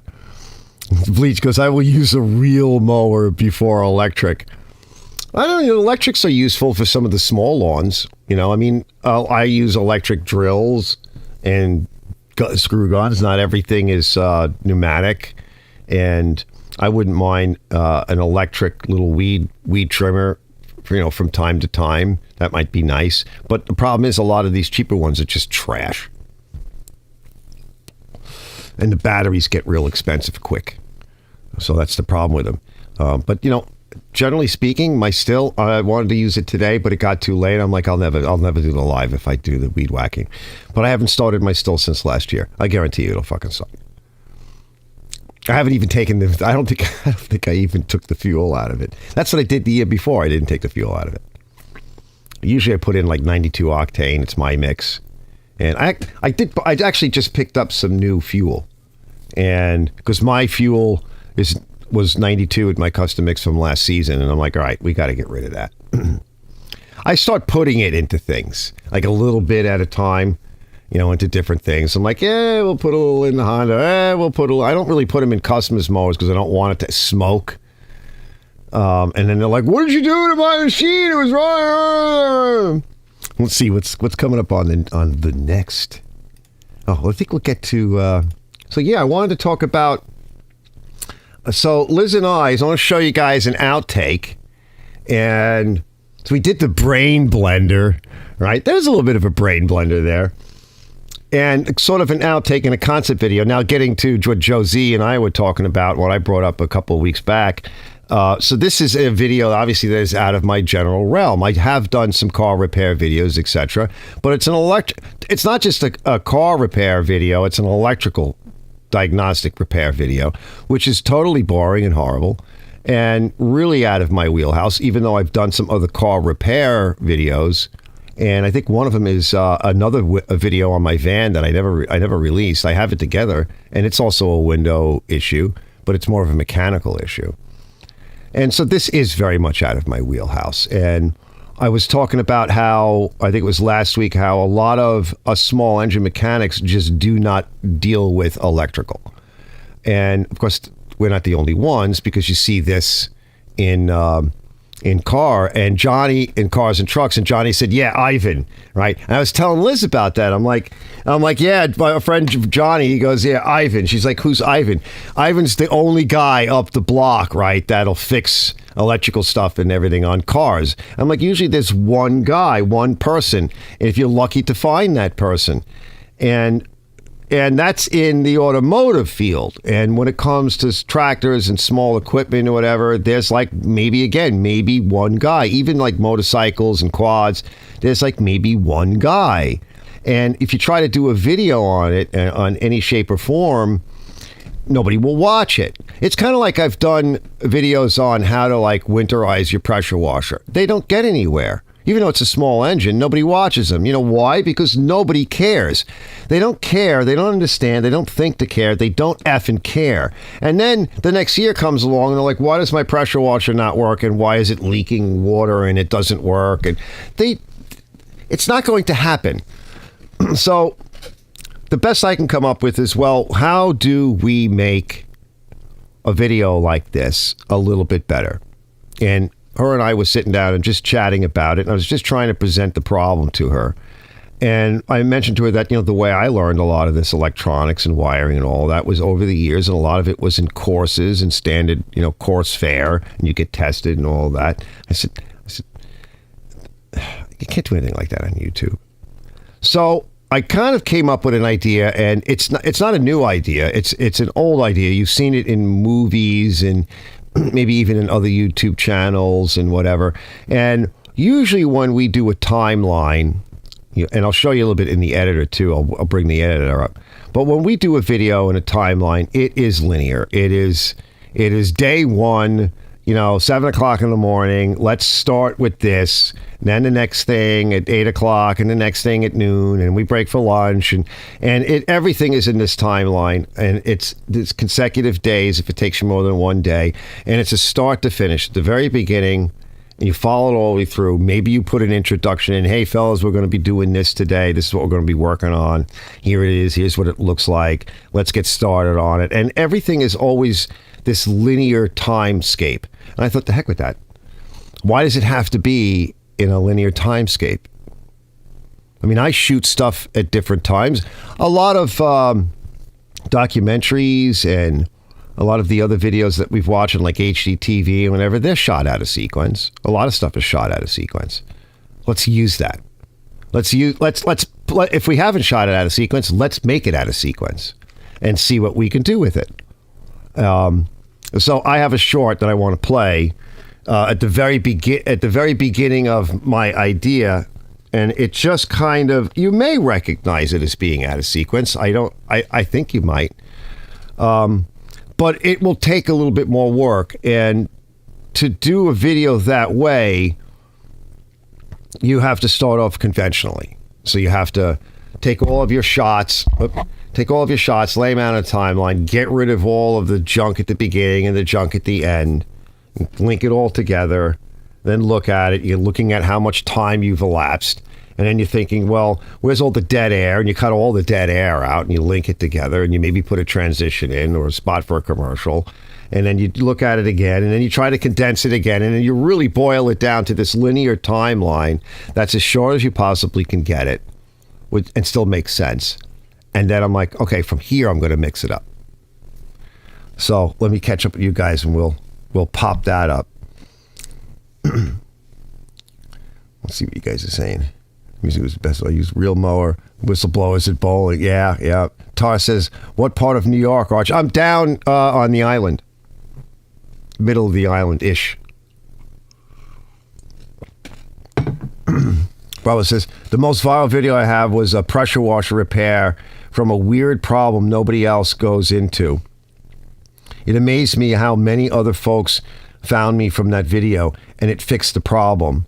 What does everyone here run in 2 strokes? 50 to 1? Yeah, most of us use just 50 to 1 these days with a really good oil, but Bravo says 40 and everything. That's a little bit fatter. I use just 51. I just use a good oil. I've seen, if you look at that video that I put out a little while back on the fail of the Craftsman weed eater, and you look inside and you see all the carbon in the gack in there, and it was really bad inside the engine.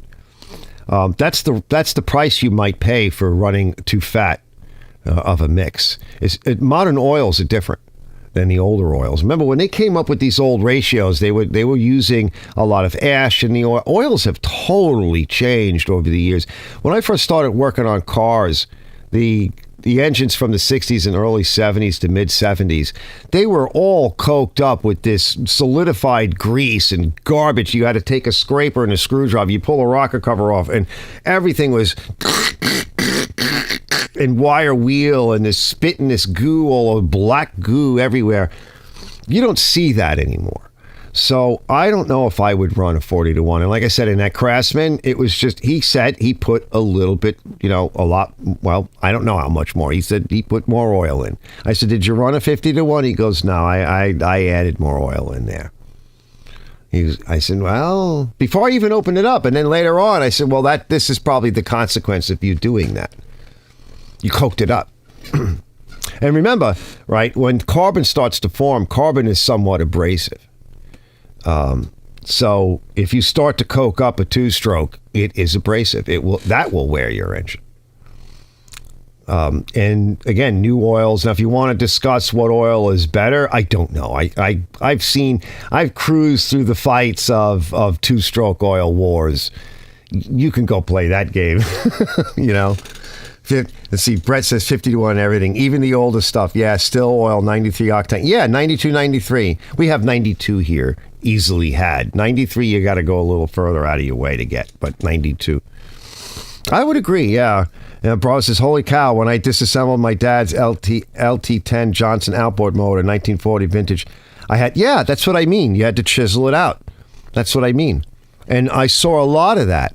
And you don't see anything like that. Like if you look at that's why I say technology-wise. Now hold on. I want to get back to Johnny's statement about his viral video in a bit because I want to cover that before we get into the next segment. But I like hybrids because if the bodies will rot out on these modern cars, but when you look inside a lot of these modern engines at 200,000 miles, they're beautiful. Like a lot of these engines, you don't even need to bring them to the machine shop. The exception of a couple of engines that have very specific problems of warping, but that's always been a thing, especially with dissimilar metals like aluminum and steel, etc., when they're trying to span too big of a gap or there's not enough bolts. But by and large, right, these motors are in beautiful shape, and a basic rebuild, like a light cleaning, in many cases with an occasional machining here and there on something or a replacement. The body is long since trashed. The sensors are all dying at 100, 125,000, but the engines, and I mean, I got a whole shitload of Popular Mechanics magazines from my friend Don that passed away, and these were all 40s, 50s, and 60s. I had to get rid of them because they got loaded with bugs. I mean, what are you going to do? You open the thing up and you're trying to read it, and those little paper bugs like all over it. But I read them all, and the stories of 40,000-mile head rebuilds or pulling ahead at 40 or 50,000 miles was just, you just did that. And there were guys that would come to your house and do it, because it was something that had to be done so often that a lot of guys were like, yeah, I'll come over, because, you're talking about a flathead. You're talking about a 6-cylinder or a 4-cylinder or whatever. And even the overhead valve, same thing. Okay, and they just had to pull everything apart, clean it all up, drop a new gasket on, try to rinse the engine out with some basic tools, clean everything up, and pop it all back together again. And they were all full of mung because the oil was crap. And the gas was crap, too. I mean, if you could blame... Like, we have gasohol here, right? And you might say it's really bad. Yeah, I mean, there's issues with it. There's certainly ways around it. Not that they do it, but, there's ways around it. But it's still better than the gas from many years ago. And then also, gas and oils were not standardized really in the same way. And that's why a lot of people, like my parents' generation and others, they were like, oh, I only go to Exxon, or I only go to Gulf, or I'm like, they chose monikers and banners because the symbology, because it represented a particular quality and consistency, because there was a lot of inconsistency in the market. And so they would marry into, I'm a Chevy guy or I'm a Chrysler guy, and they would tend to do this. And they weren't necessarily wrong for wanting to do that because there was so much inconsistency in the marketplace. So all the stuff that we really don't go through now. And when you look at like a hybrid car, we've been making electric motors and the electronics for a long time. The batteries are much, much better than an electric vehicle because they're not under the same load. They're easy to get to. They're usually, generally speaking, for most of us that are more technically proficient, they're user serviceable. They're less expensive. They're still be $4,000, but they're made better, and they can be because they're made differently. They're like I said, they're under less stress. The engines are awesome in some of these vehicles because we're at the pinnacle of that technology. There's so much going for a hybrid right now. Price aside, politics aside, just from a general consumer engineering point of view, right? I'm getting dinged. Who's dinging me? Oh, is that Teener? Oh, she had a tick. Oh, I'm sorry. She's out east. Yup. Hold on. I'm sorry. Did she take a picture? Let's see. Yeah, I might have a tick. I was out cutting the lawn today in my bare feet because I told you guys last week on how it really helped. And I went for physical therapy, and they were checking me out and giving me some new exercises and finding the weaknesses and the strengths. And I was telling them about it too. I'm like, there's definitely improvement, in my back injury and the neuropathy and all of that. So some of that stuff is really interesting. If you try to go down that road and get healthy again, you'd be surprised, like the little things that you can do to restore health. And it definitely made me feel good cutting the lawn. I didn't use bare feet in every area because some areas are rough and there's broken walnut shells and sticks, and I got to move furniture around.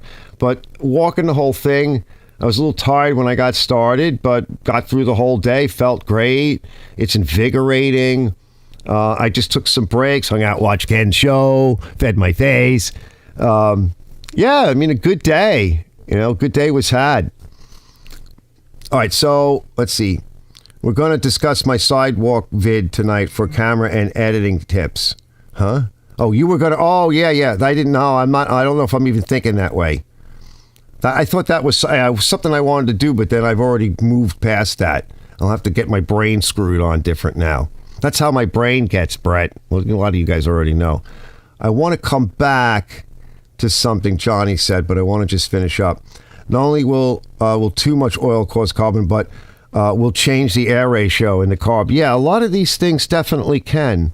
And there's even discussions of like you can create a lean condition, so to speak. And I don't know so much about that, but that's true. I've heard a lot of discussions on that. And because she says, no, I freaked out and made Tyler take it out. Thankfully, I had tweezers with me. Yeah, good. You should take Vaseline too, or something like that. Let's see.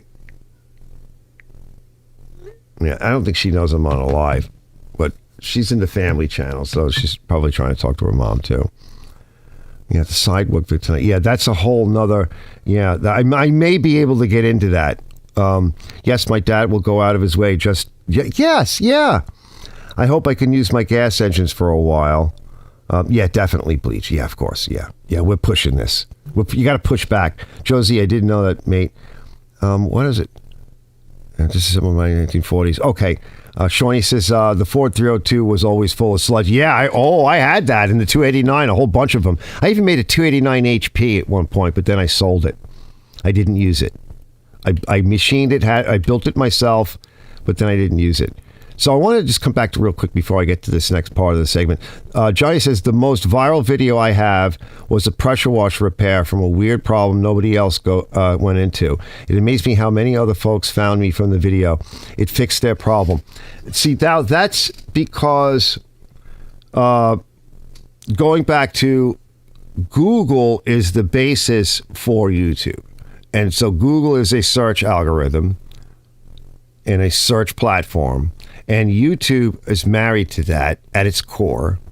And so when you have a problem that somebody is looking for and you word it right in your YouTube video, there's a very, very good chance, right, you will do very well with that. Because you've matched the need. And the algorithm is designed for that first and foremost. Because that's how it started. When YouTube was new and young, like us, because it was hurting for content, it had another, I guess we'll call it, side to its algorithm that allowed for free form content, all different stuff. And we had a lot of weird, interesting things on YouTube, and people could get popular doing that. Many of those people are gone now, but I mean, not on YouTube anymore. Some are still with us. They're the OGs that created these different genres. And these days, it is more tuned to current algorithms that are looking and charting what's happening, in the social world. What are people talking about? Because it can look at the words, it hears what you're saying, it knows pretty much everything that's going on, and it's looking at all the feelers and the critters that go out there, and the crawlers and the web crawlers and spiders and all this other shit. It's all logging all of this stuff. And it's looking at trends up or down or floating or wherever they are. And if you fall into any of that and you word it right and your thumbnail is good, there's a very good chance that you will do very well. Then what? Because after you've done that one video, right, and it kicked, like, then what? Well, for some people that do YouTube, they actually look at trends and they look at things and they look at genres and they look into the genre and they look to see how they fit in the genre, and they look to make videos that are based in that genre and that are based in that trending scenario. And they stay away from certain aspects of certain trends. They zoom in and they go in and make those videos. That's their next video. And that's why they do fairly well. Some of us just get lucky. We just start making videos in a context, a contextual landscape. And that's what we do. And it happens to be something that people are interested in. And if you word it right, and the video is of the right length, and the people like you, you'll get popular over time. But that is a very hit or miss way of going about it. What I do is very hit or miss. You have to be hit or miss, you have to make hundreds and hundreds of videos to find the things. I mean, I published over 400 videos. I've removed probably at least 100 videos, and I have hundreds of them that I have never released. So that you have to be quite prolific, and that's in 4 years. So that level of just output, like flood the market, so to speak, something's got to wash. But then you dilute your channel if you do too much of that, which will plummet you. So it's this weird balance. But, you can just release only videos that you think have a market share or that can really help somebody. Because especially if a video can really help people and it's worded right and everything, those videos will tend to do well. Unless you want to do more of an entertainment thing, which then that's a different kind of a trend setup. So I always thought that stuff was really weird and is very interesting. Let's see. Catch up. I didn't know that. Me. Good evening. I love your show. Oh, hey, Mitch. Welcome to the channel. That's everyone's opinion on battery-powered equipment. Oh, what's everywhere? Will gas engines soon be banned in every state as California, or will gas engines keep on? That's a tough one. I've talked about that before. That's a tough one. It depends upon how much the American public fights back. Their idea is to basically remove gas engines. That's coming out of the UN and the World Economic Forum. That's coming out of Europe. And it's coming through states like California and New York, and that's their dream. That's what they want. That's not even what our government really wants, by and large. It's certainly not what the American people want. I think it'll be a while before that really happens, but you're going to see it like in California with small engines and stuff. They're just going to destroy the industry. And you'll have companies like Husqvarna that have come in and bought an MTD and others that really Husqvarna because they're European and they follow the European mantra. They toe that line. They come in, they bought up a lot of the companies that were hiring and supplying machines to the American market and others, employing Americans. Essentially ran them to the ground, fired off all those people, and now all they want to make is electric robotic lawnmowers that are 4,000 and up that only the wealthy will have. I mean, what does the World Economic Forum say? You'll own nothing and you'll be happy. They're trying to get rid of private land ownership. They don't want freedom of speech. I mean, I could just keep going on and on. So when you talk about gas engines, that's low-hanging fruit. They start there and destroy these markets. It won't matter whether you want one or not if the market doesn't exist. And what they're actually doing is making an opening for China and Taiwan to come in and fill that niche. So since the American companies are gone and we don't make anything, and whatever we do make is already in China, and then the rules are set so that an American company operating in the United States can't survive. Well, if you want a gas-powered lawnmower, you'll buy it from a nice company in China. Let's see. Catch up. See, Bleach says, he said, I had a panic attack getting something running in garage. It was crazy. Have not heard it run like that in years. It stressed me out. I've been having bad luck with my previous China aftermarket carb. Yeah, just go slow when you do stuff and take your time and enjoy yourself. It might be idling a little bit high though. Get one of those nice little tacks like I have from like Amazon. They're cheap. So hello, Mitch. Brandon says, anyone have any advice for my snapper rear engine rider that keeps flooding? Car's been clean. Thinking gasket or float. Yeah, most likely. Get rid of your float. Needle and seat. If it's a Briggs, just pick up a new one or at 11.5. Either pick up a new needle and seat or hold. Don't ever throw out that carburetor if it's an actual Briggs carb. You can pick up an aftermarket, throw it on there, and save yourself some trouble and see how it runs. Go to Hipa, Hipa, right? Because I use a lot of their products. Go see if they have that carb. They should, and just pop it on there. Because I used one to replace a carburetor in one of those. Worked fine. So, it's nice. It's clean. It's new. And they're pretty good these days. And don't throw out the old carb. Keep it around. Brandon says, how can I fix that? I'm learning, but relatively green. Yeah, definitely go to Hipa if you're green at it. Definitely. My keyboard is missing strikes for some reason. It's probably because you've been eating over your keyboard like me, and you get crumbs in it. That's what happens. See, I thought the mixing screw was effed up too. Yeah, some of those carbs have a little idle screw on the side. I have a video on that, installing a carburetor in that motor. You go to my channel and go under the snapper folder. You'll find it in there. I installed the carburetor and go through all of it.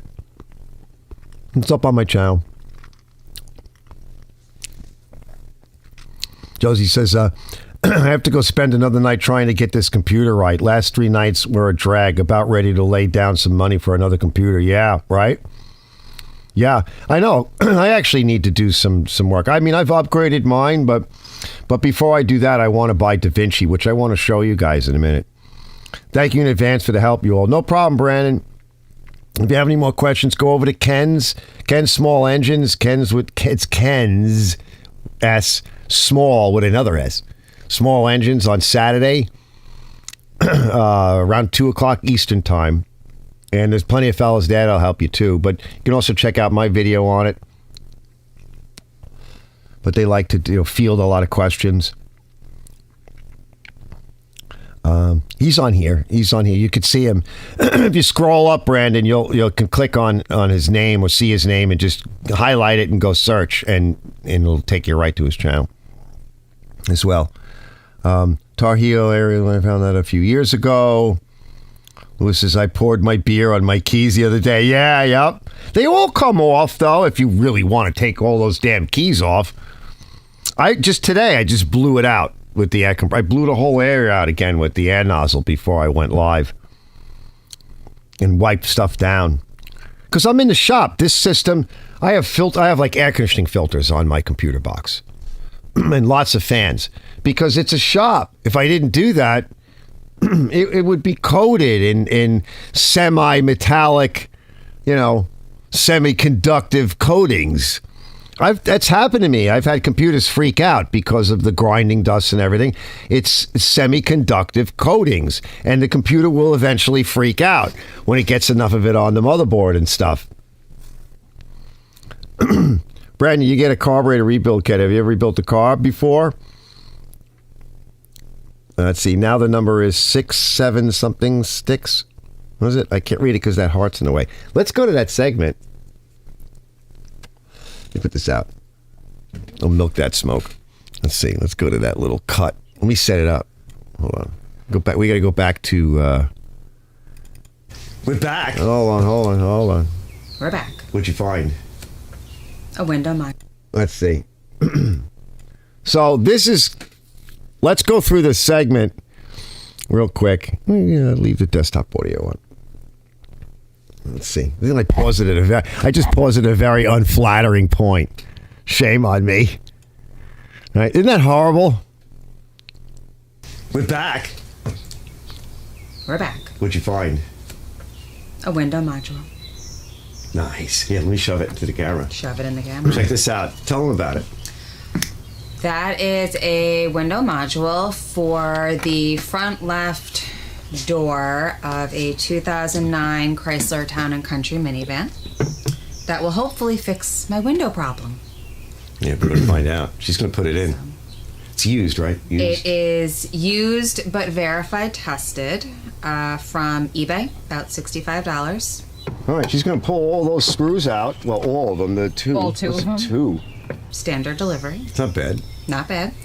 Wait, it was a couple. What was it, like last week or something we were fooling around with this thing? It was last weekend. Yeah. And tomorrow's going to be hot. All right, plug it in. Let's find out. Doesn't smell like it's burnt. As long as it doesn't go on fire. Moment of truth is coming. Ooh, let me get my coffee. So I'd really like this window to go down. Yeah, that would be nice. That would be nice. The moment of truth. Ready? Yeah. Oh, set. Crap. No, I want to cut it here. Now, it is used, and it is supposedly tested. See? These things get expensive. Yeah, brand new, it's about $200, I think. Ooh. And that's just a little bit out of my price range. Yeah. And it's getting hot. It's getting hot. Like, we have a little reprieve. It's a little late in the day, and it's nice out, and she's already loaded up in the back. So we're going to go outside, and I'm going to be the camera person for the day. And a little assistant. I'm going to take the door apart. Yep. Again. Yeah. And I think it'll work out really well. But, use tested parts. I mean, in the world of electronics, a lot of us get scared Oh my God. No. Ignition on? Yeah. Uh-oh. Oh no. Oh no. Uh-oh. Are you kidding? So what do you think we could be missing? Well, there's only 3 wires. She actually looks at the camera. Can you get your money back? Yeah. Yeah, a lot of times you can on electrical stuff. So what could we be missing? But when you consider the price difference, No. it might be worth a shot. Now, Maybe. to add to that, you'd say, well, if you go with a factory part, this is a factory use part, but if you go, let's say you try to get a factory part, you're going to have to spend a lot of money for it. And they're tested and all that, and there's good quality there usually. The other option is a new knockoff, which that's going to be a little cheaper than a factory part, a little bit more expensive than this. I have them in the right spot. I think so. Can they be reversed? No, I'm gonna try. No, they can't. Yeah, so they can't be reversed. In my experience, they're usually okay, but Not as reliable. yeah. Uh-oh. Oh my goodness. What's that now? Wow, that was a tension builder, huh? We did not do that on purpose. So Well, the what do you yay think it is was? Just short-lived. bad connection into the module? I think it's just ornery like my children. Yeah. Wow. It's not gonna lock because my keys are in the ignition. And doesn't that? Yeah, there you go. Look at So that. do it a bunch of times and make sure. Did you? There we. I turned it the other. Yeah, it's like natural to just shut it off. It's already down. Nice. All right, now we can screw it back in, and it's Hold on, basically let's- the reverse. All right. Tested everything. So these door locks work. That is so awesome. And we find this too in my world, in small engines and everything. A lot of the knockoff companies, I work with Hipa, and they're pretty good, Okay. but they've had some issues. All of this results in, well, either not working, or in my case, you send it out to a customer and something's wrong with it, or you have it, you need it at that moment in time, like a part like this, and you're like, oh crap, it's not put together right. I can't use it. I got to wait again. We're going to find out. Let's see, hope. see you guys in a minute. Let's take a look at that. Nice. So I'll catch up with you guys in a minute. But so what the idea here is, as you can see, I'm bouncing back and forth. So rather than stay in that shot in the shop where for 5 minutes or whatever it is, I mean, we're both I'm going on and on, but I'm trying to give some pertinent information, but it's boring. It's one shot. It doesn't move. All right, so there's a pretty lady there, but so what? And even with her speaking, there's important information there. And then instead of staying with just the shot outside, looking at her and fooling around with some electrical device and some wires, I'm interposing and mixing these things up a little bit. And the idea is to not necessarily do that throughout the entire set of sequences, but to a large degree, yes, is that there's an intro. Some of this may even be in the intro as well as a teaser, right? And I might actually tweak that edit a little bit. I'm going to go to DaVinci and just show you the general layout in a minute so that you can see what this looks like when you start to build something like this. But even during the diagnostic phase, which is a little boring, there's some explanation that needs to be in the diagnostic phase that I don't have in the live footage when we recorded it. I need to add a little bit in just to be a little clear. And so again, interposing a few other things, shortening some stuff up, and giving the general feel of a sort of field fix with some discussion on like what we're up to, and translating things into human language and not just technical language. And breaking the camera angles a little bit, because just to stare at one spot, regardless, especially in an electrical video, any video, without moving the camera, without breaking the scene, without changing the focal length, without whatever, people will get bored and leave. And it'd be nice to be able to bore somebody to the point. I was mentioning this to Liz. Like, I know somebody that, is very good with videos, but sometimes it almost seems so boring that I think that people actually fall asleep and forget that they're watching it. Which indirectly actually probably helps this person's channel, because if they actually do fall asleep, the video is still running. YouTube doesn't know. And YouTube is just like, wow, there's a really long watch time. Yeah, because everybody's like this. So I don't want to do that either. So I'm experimenting with this. And I want to go to the DaVinci thing. Let me catch up with you guys and we'll take a pee break, because we're almost at the 2-hour mark. And we'll go to 3. I got to finish up with this segment. And we come back, and then I want to go to the Rain segment, all right, this fellow Rain, because I want to show you guys a few things I picked up and some attachments. And I'll just do a quick teaser now. I want to use this cordless buffer differently. Is that Big Mike? Oh, hi! What'd you get? Hold on. What's he saying? Hold on. Let's see. Ken sent an attachment. Oh, that's funny. Wait. Men spend hundreds of dollars on sexy lingerie for their women, and then they stand at the bottom of the... Oh, my God. Look at this. Hold on. Can you guys see this? And then they stand at the bottom of the bed looking like this. All right, so... Oh, that's horrible. Let's see. That's Ken. Hold on. Let's see what Mike says. Mike says, what's up? Water in my gas this weekend. Terrible. Dumped and drained everything. Generator, ATV, crappy Murray lawnmower. Yeah, this is the time of year, especially that rain that we had. Hold on, let me show you this one thing. Hold on, let me just get it before we break to P Lady. Hold on.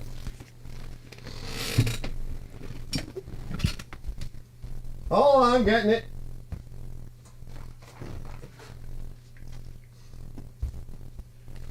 So when we come back, before we hit Rain, or maybe after, whatever. I think his name is Rain. R-E-I-N or something like that.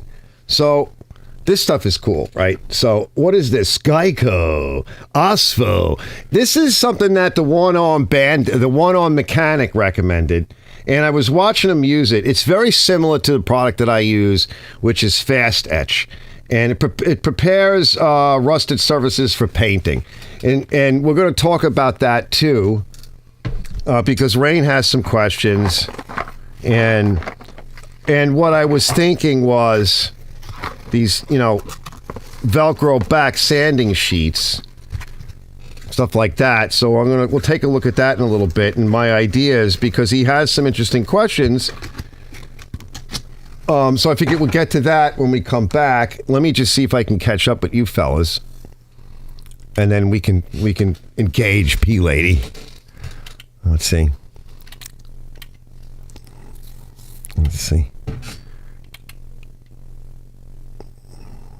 Yeah, so I got to the computer. Thank you in advance for help. Brandon says, Lewis says, see you, Joe. Josie's Tar Heel area is only found out a few years ago. Lewis says, I poured my beer. Terrence Tar Heel says, Brandon, get you a computer rebuild kit. Carburetor rebuild kit. Have you tried rebuilding a carb? Now the number is 678 sticks. Brandon says, no, I have never rebuilt, just clean jets and changed gaskets. Ran some small wire brushes to clean out clogged one, but that's it. That's a good start. Bleach says, taking a break from weed. I had trouble breathing and using my push mower. Yeah, bro, because you've probably smoked too much of it. Good idea to take a break from it anyway. Hang on to see the DaVinci editing. Brandon, you can probably just get a needle and seat and check float and make sure it's not filled with gas. Yeah, but that's why I suggested another carburetor, because he can just skip all of that and know has a good carburetor clean on there. And then if he really wants to play around, he still can do that. Bleach says, it's good to rebuild the Briggs cars with a kit, because the kits protect against ethyl gas. Yeah, that's true. Brandon says, any recommendations on where to buy that? Yeah, and again, like I said, Hipa, H-I-P-A.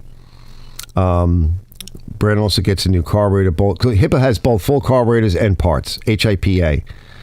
Brandon, Burrito have one. Burrito have one of the gaskets on order. I think you got to see where I can get the needle and bowl. It's a Nicky carb. Yeah. All right. Yeah. See, the Nickies are tougher to rebuild. You need all of the stuff, the proper gasketing for that. Brandon, you may just have some trash not letting the needle seat correctly open the carb. Yeah, but no, it's probably if he's taking it apart. When you take apart a Nicky, you have to do it on a bench and you have to assemble it right. And if you don't get it right, it will piss for you all over the place. It's a mess. Let's see, Bleach says, my gender is I identify as a lawnmower. Roger that, I can start there. Thank you all. Tar Heel says, Brandon, when you take the bowl off the carb, just take the pen out of the float and you will see the needle float on the tip. Yeah, but these are different. I hope my videos are not boring. Blood knows, bring on P-Lady. Oh, good. P-Lady's coming up. I love my Saker mini chainsaw. Yeah, that's I like the Saker. I don't have the mini chainsaw, but I like some of the Saker stuff. Let's see. Roger that. All new to me, but trying to learn. The float was moving really easily when I tapped it out, but I guess the smallest amount of crap can jam it up. Sure. Spray WD-40 in the seat area and use a Q-tip to clean good. You might have to trash it. Yeah, some trash in there. Yeah, you got to clean your gas tank too and put a good filter on that line. He goes, roger that. Appreciate it. Yeah, get yourself like this here. I mean, you can use like a bigger filter, but that's the other thing I'll talk about in a little bit. But I just picked up some of these. Get yourself a good filter and a shut-off valve. All right, a nice little, the red little filter, disc filters, and a nice little shut-off valve. We'll get to that in a bit. And clean your tank out and dry it out. Like sometimes those tanks get really dirty, so flush it out, check it. Ken says, got to hit the shower. I'll check with the rest of this later. Night all. Stay safe. Happy Mother's Day tomorrow. Yes, happy Mother's Day and enjoy the day. See you, Ken. I'm just going to do a short P-Lady break, so you can clean it with WD-40 carburetor cleaner because that. Yeah, definitely, especially on a Nicky. Don't use carb cleaner anywhere near any gasket on a Nicky. Roger that. Please appreciate it. Yeah. All right, let me just throw P-Lady on, and because I just got to go real quick. Hold on, I think we're done with that. Let's see.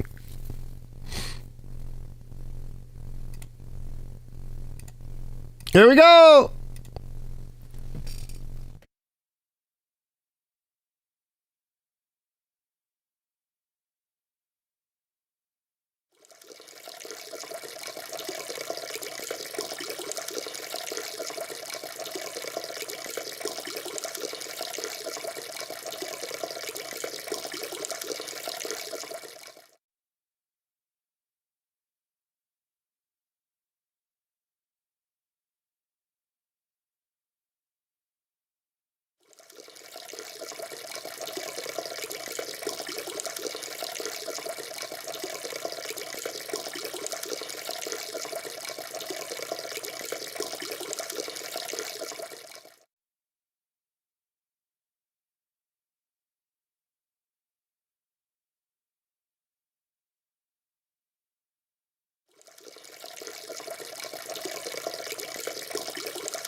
I'm coming.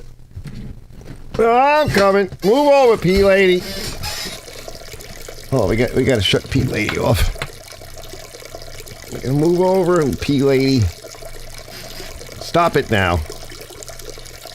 Stop your tinkling. She doesn't understand. Let's see, gotta make sure she shuts off. Yeah, she's off. Let's see. I'm back. I make sure that the dog was okay. I let him in because he's been outside this whole time.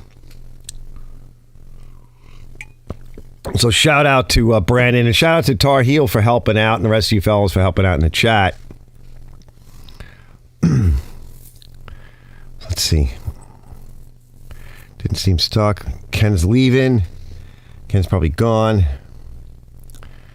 All right. Roger that. I'll use it. Johnny says, Brandon, be careful fixing the carb leads to buying more and more tools. Yeah, and then you'll need spare parts and ultrasonic cleaner, and then you need a new garage to do it in. Yup. Yes, you will. Absolutely. And after that, you'll start hanging out on live streams with folks like us. Yeah, it's great. Brandon, didn't realize you had a Nicky Carb. Sorry. Yeah, I mentioned that. Yeah, that's all right. You're good to go. Blah. Yeah. Blood knows. Does P Lady snore? I think so. We haven't gotten that far yet. Maybe one day. To finish up the last segment before I move to the next one. Oh, man, that muffin was good. That's what she said. Let me just bring up the right monitor. I need a little room. Just want to show you guys. So that's my idea. As a New Yorker, we have to add an R on the end of everything. Well, let me bring up DaVinci. And, of course, that's just a small segment. But you can see what I'm doing with it. I'm trying to mix things up a little bit. And we'll see how the video comes out. I haven't really done anything quite like that before. But it might be fun. And it was nice working with Elizabeth. It was, interesting project.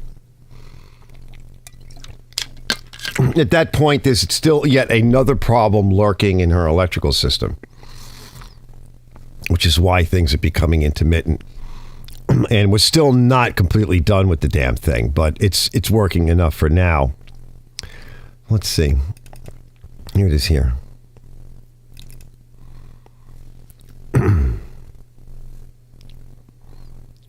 Gotta let it load. Okay. Let me shove it over to the other monitor. Oh, let me move this out of my way briefly. Yeah, where can I put it? Yeah. All right, let's see. Here we go. Right monitor. Coming up. So this is DaVinci, for those of you that haven't seen the editor. It's a neat... I really like it. It is a professional editor, and it does take a bit to learn, but it's not that hard. But if you just look at the timeline layout real quick, and I was actually right in the middle of something, so let me clear this and click the save button real quick. And we come back through this whole timeline here, and you see all of these little edits, these little cuts and breaks in here. That each one of those is a sequence and edit and a transition. And you can see things like, for example, where the text window is, things of that nature. And then a transition here. Right, to help with, it's a transition. It's one type of a transition. And it just keeps going through. And by shortening everything down, it is in a linear form right now. But once I get this far, I'll be able to look at the whole project. There's a transition and a bumper. And each one of these little sections here, I mean, this is what, like when I go through my videos, this is kind of the way I shoot them. This is what I have to go through. And some of these videos can take forever. Like this video is in process. I don't know when I'll finish it. It'll be a little while, especially now that once I get through all these individual little edits. And in some cases, there are edits for, like here, we're going in here. And like this here, as I move forward, I'll show you this little window here. Under here on the right hand side, I just opened up a pane. I'm actually stabilizing this. So this is the stabilization tool. And I can essentially do what an action camera does, but I can do it in edit. So my cameras have some stabilization, but very little. And just show you this sequence as we play through it. And it's quite stable.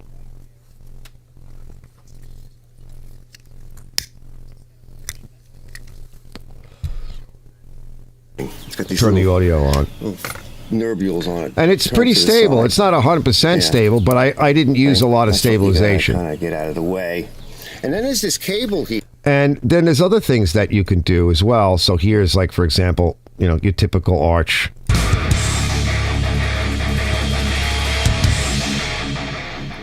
But what we'll do is I'm going to now try to trace power. So I stabilize a little bit. Ignition on or accessory. But there are other things that I'll do. Probably don't have an example here. But one of the things that you can do if you feel that the shot is getting boring is that you can zoom in. So on this right panel over here, I have video transform. It's actually zoomed in. It's zoomed in by 1.390%. And I've changed its position as well. So from one scene to the next, see? So you could see her and me, and it's a standard shot.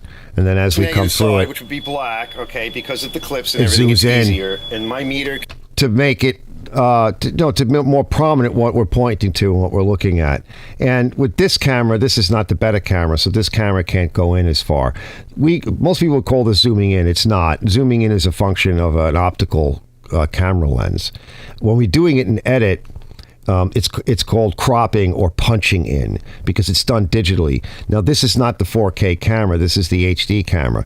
In the 4K camera, I can go in as much as 1.7 times, or roughly 70%.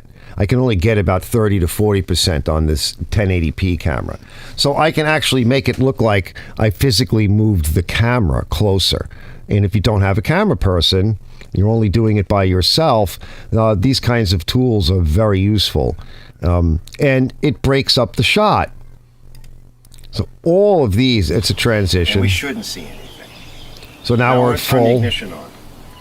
Now, we don't know what power. And I just keep cutting it up until I have something to work with. And eventually I'll have enough to work with that I can think about it. How long is it? And this one's getting too long. So here's the full length of it, roughly. It's at 32 minutes. And it's not fully done. So that's a little too long for my taste and for most people's taste. So I need to figure out how I can make the motion of the video go quicker. And that's when I came up with the idea of just mixing and matching these things and not staying to a linear timeline. Let me come back and catch up with some of you fellas. Let's see. Nicky carburetors are a nightmare, hard to rebuild. Let's see. Blood nose. Does Pete Lady snore? Tar says, check out Rayleigh's small engines. He shows you how to go from a Nicky carb to a Walbro carb, which is much better. Yeah, that is much better. Nicky carburetors are a nightmare and hard to rebuild. The Walk Bro carburetors are easier and seem to run forever. Brett says, I don't even attempt a Nicky carb. Chuck it and replace it. Yeah, they generally with a kit, though, they go back together. You have to do it on a bench.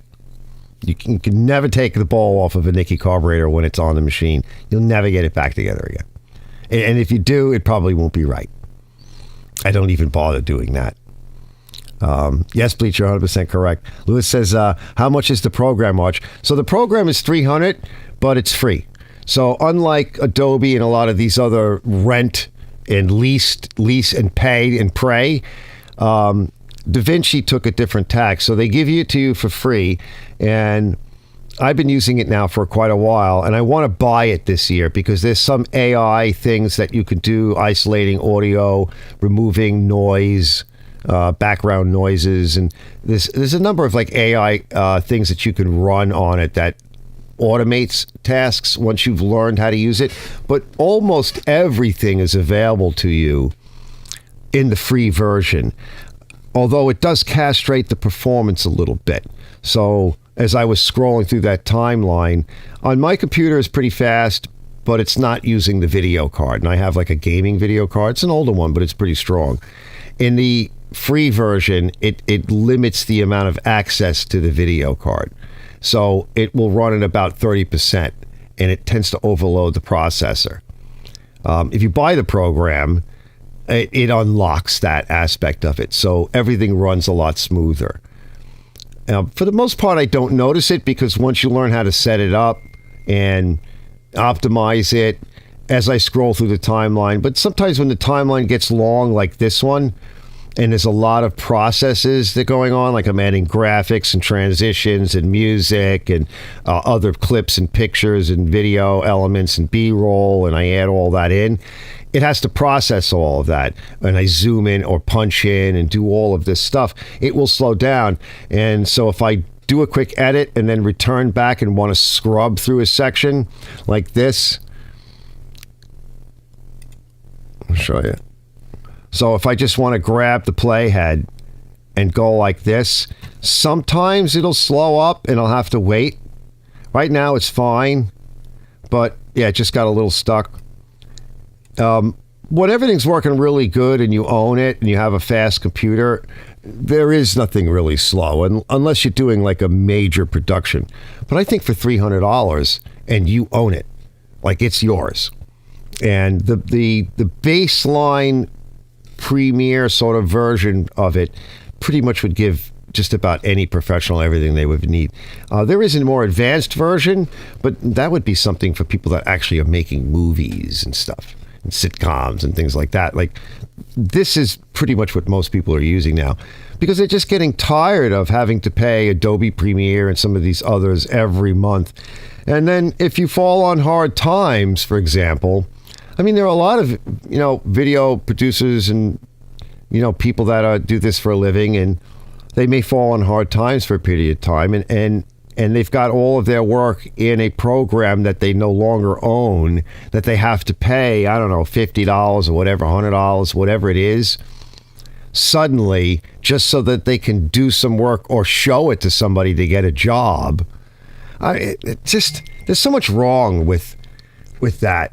So that's another reason why I recommend it. Let's see who's dinging. Oh, that's my daughter. Let me catch up here.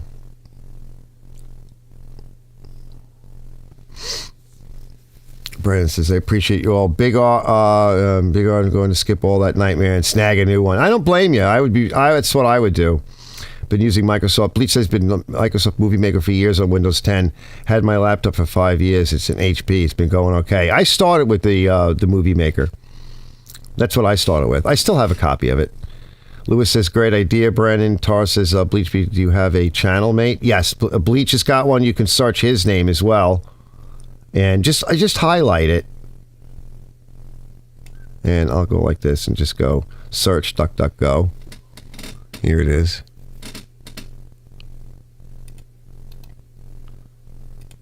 There it is.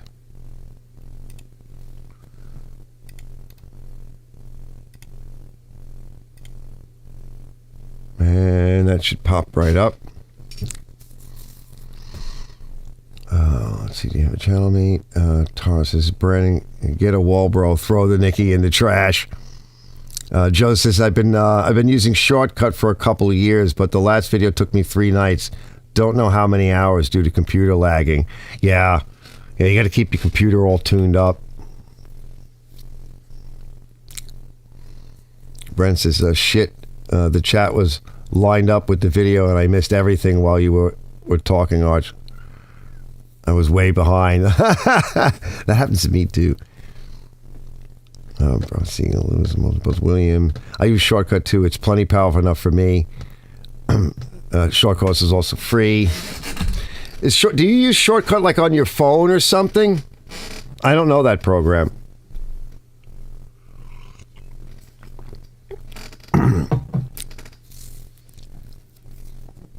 Let's see, Brett says, ever notice with some aftermarket parts that are supposed to be plug and play end up as fuss and cuss? Yeah.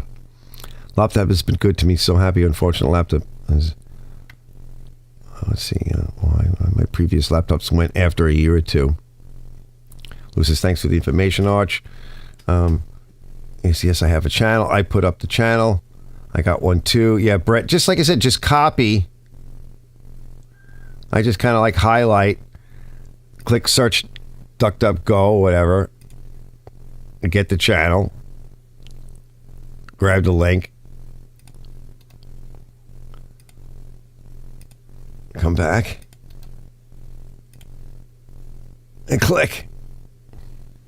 Let me close out some of these before I get to the next segment. the last segment. I think I probably won't get to the MTD. So Josie, before I go, I have an affiliate link for Hipa. Would it be okay to post it? Yeah, you won't be able to post it. I'll put up Hipa. Yeah, I don't think maybe Brett has it. I don't know. I know Zippo has privilege for that, but I don't really bother with any of that stuff. Here it is. There might even be one. I'll put it in my description too. It's Hipa. Yeah, I'll put a link to Hipa in the description.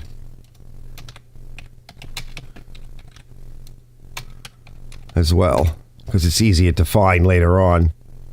Because, after the fact, if somebody wants to come back, you can't go through the chat. Sometimes it won't display the chat. You get that, chat hidden or whatever, or is not displayed on a live show after the fact. She says, I wish Hipa would sponsor my channel. I don't think they can. Your channel, Bleach, did you ever set your channel up for monetization? Brandon says, I'm in this nightmare because I decided to sell a perfectly good electric start snapper for a manual start broken one. That's funny. So yeah, I have very good results with DaVinci. It is an advanced editor, but if you want to do a lot of different things like I do and fooling around, it's very clean. It's easy to use, I think. You don't have to do all the shit, stupid crap that I do, but that's part of my hobby. Like, I took it in school. Like I've mentioned this before. I actually started out. It was one of the many things that I was investigating on possibly doing, and I've always been interested in cameras and videography. And of course, in those days, it was like everything was on big VHS tape and big reel-to-reel tape and all that. We didn't have anything digital, but actually, we did. We had some digital effects generators, digital and analog. It was just starting, but everything else was recorded on tape. Yeah, I have my snapper. I got to finish it. I didn't do it last year. All I got to do is put the seals and the axles, which is a pain in the dick, and maybe buy a blade for it because I think the blade that I have is too out of whack. Clean it up, maybe paint it. It's a little rusty. Which leads me to the next segment. I'm not really a Hipa affiliate. I guess I am. I don't know, a long time. I mean, I don't make any money on any. I don't have any like affiliate links. I haven't set that up.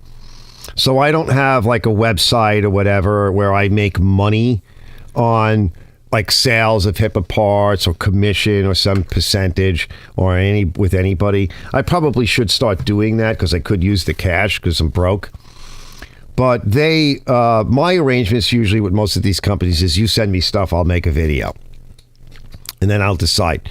Because I like with Superclean and many like Superclean I've been with forever. But I want to use the products and I want to know that the products are good. Like one of the companies I work with, they sent me an electric pressure washer a bunch of years ago now. And it still works and I use it a lot. So I like that company. I like that. It's a reseller, really, is what it is. They buy from the manufacturers. There's only a handful of manufacturers over in like Shenzhen, China, whatever. What you want is a representative in a reseller or whatever that has people that will talk to you and can speak English and understand you and are trying to understand you and want to work with you and back the parts. And Hipa does that.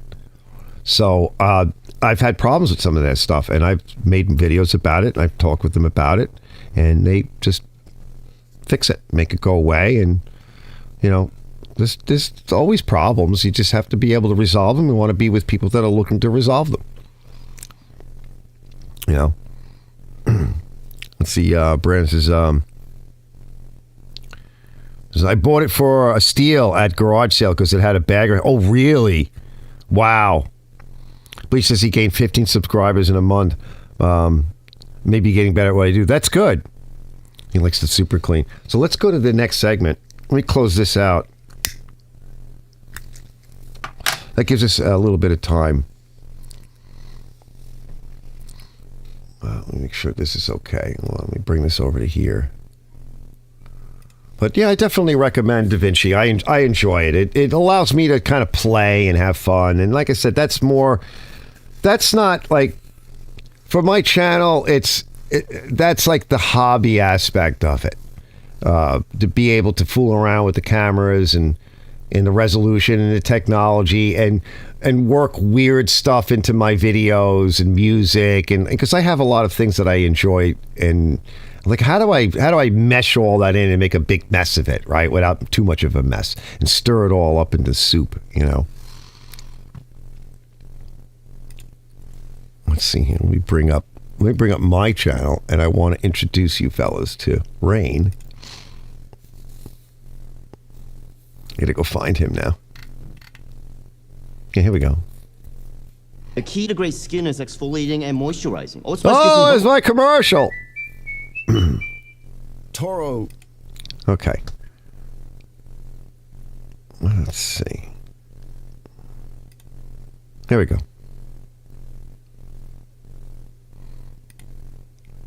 So on the video I just did, particularly on the Toro Turf Master, which I call the Toilet Master. So I did a few things on this video. And regardless, I did a video before this on the Toro Toilet Master. And a fellow Rain commented on this. And so he's got 2 comments. Now, let me show you. We'll do the read more. So this is, I think, the first one. And you could see, look at how long that is. Now, I'm going to read it off, and I'm going to read the other one. And I'm going to talk about that. Joe's leaving. I'll see you later, Joey.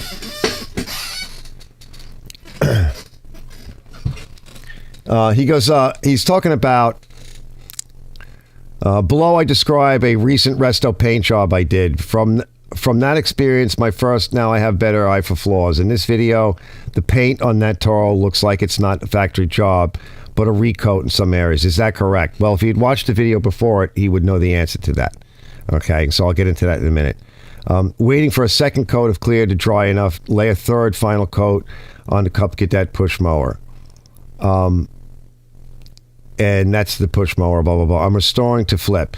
My first large paint job in the past week on a lawn tractor deck that had at least half the top paint gone and all of the underside paint gone, of course. I stripped it down completely so nothing remained except the body and the deck. I prepped with knotted wire wheels and an angle grinder on both sides, trying to feather existing bonded paint to get a nice gradation to the bare spots. Wiped top with acetone. Laid on primer, 1 top coat, and 3 quick clear coats. Bottoms, I always brush into the surface with used motor oil. I figure all the things people put on the bottoms when we get samples, so why bother?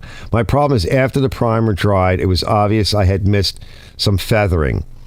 And even in areas that I know I feathered well, stuck out well delineated lines or areas. Since it was, so he goes on to talk about that, and he's wondering like how much should he do and what did he do wrong? And he goes, and now the question is I've seen you using body putty stuff to even things out. So in preparation for today, I want really produce a first-class job that I'd like to know more about the entire process in one clear video designed to end up with a perfect result. He says, I've learned a lot from you so far, but I think I want to understand more about the process in detail, as well as specific about tools, products, consumables I use, so I can really attack this technique head on. Any chance you could do a video specifically on this subject, going all the way to produce a really great result?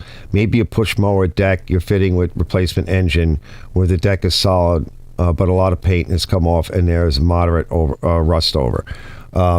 So I'll come back. So a couple of things. Right. First of all, that's a lot to text, and there's another one. That's a lot. So that's actually difficult for us as content providers to go over a text that's long like that. And my first remark would be, if whoever's listening to this in the future, or if it's Rain, that if you want to ask a question that's a long question and you want to make a long statement, choose one. And then he repeated it again a little bit later. There's another one here. Choose one. Don't slam somebody. And there's a little bit more. He goes, right here, I'm still working, perfecting my valve adjustment for almost 2 years. See, now he's actually talking about the valve adjustment because the video is about valve adjustment. It's not about painting. I have tons of videos in paint education. I have a whole paint education series. And I think this is the other thing that a lot of people make the mistake. I'm not talking about paint. This is about valves. And so there's this whole long thing at talking about what he's doing. And then there's this question. And then he comes up with yet another fairly long thing, which is now relative. And he kind of missed it there too. He says, I'm still working on my valve adjustment once to 3 years. Already tried this method. Tightening without messing, lock screws, and blah, blah, blah, blah, blah. Of course, it depends on how tight the previous person left things, blah, blah, blah, blah. Yeah. Well, a lot of this stuff I already covered. I've also seen a method where the clearance is set 1,000 looser than desired, and the tightening process snugs it up and makes it. I actually talk about that in the video. I didn't say 1,000s, but I said that, and he somehow missed that. So this is where it gets frustrating for the content provider because I don't work for them. I mean, I recently had some people say, the one was a lady, it was a 16-minute video on how to adjust valves. And because the valve cover, somebody used RTV on the valve cover and mushed it on, and it went all on the outside of the valve cover, and then the rest went all on the inside of the engine, and none of it sealed the engine. I talked a little bit about that and showed how to properly put RTV on a valve cover. And that must have taken 5 or 6 minutes. And that pissed off people because all they thought they wanted to see was just the valve adjustment. And you know what I said to them? I said, I would ask for your money back. Yeah. So sometimes people are very unreasonable. So he makes an interesting statement. Now, first of all, he says a little bit later that the customer wants the machine back. Well, yeah. Okay, so 3 coats of paint. So some of his questions were already answered in my other videos. And the question about the valves, he wasn't listening. The way people interpret things sometimes, it's what they have in their mind versus what you're saying and what you're showing. But it doesn't matter what you're showing or what you're saying because they already have something in their mind. And they've already predetermined. You cannot help everybody. So I said to him before, go back and watch those videos. And the other thing is, as a content provider, is that we cannot give personalized service to anyone. We should never do that. Occasionally, we come across somebody, we build a friendship, we get a little closer. There's also a different camaraderie between, and for those that are just viewers, I'm sorry to tell you, there is a little bit of a different camaraderie that can happen, but not always happen between a YouTuber and another YouTuber. And a lot of viewers like that because we may work together on a video one day as a collaboration. But because it's a shared interest. But we spend an awful lot of time that we really don't get paid for to make these videos. I cannot do it again in a textual context, to cover my expertise that I'm trying to go through in a series of videos and then write about it to one person, really. We can't do that. And I wrote to him like, that's way too much. I'll probably talk about that in a video, in a live. We just simply can't do it. And there is no way. I mean, yes, I have a machine that I wanted to do last year. It's actually a Toro, or I stripped it, basically strip it, and I'm going to primer it, and I'm going to body work it, which I'm going to talk a bit about today and tonight before we leave with these tools. But there is no one-stop shop for information.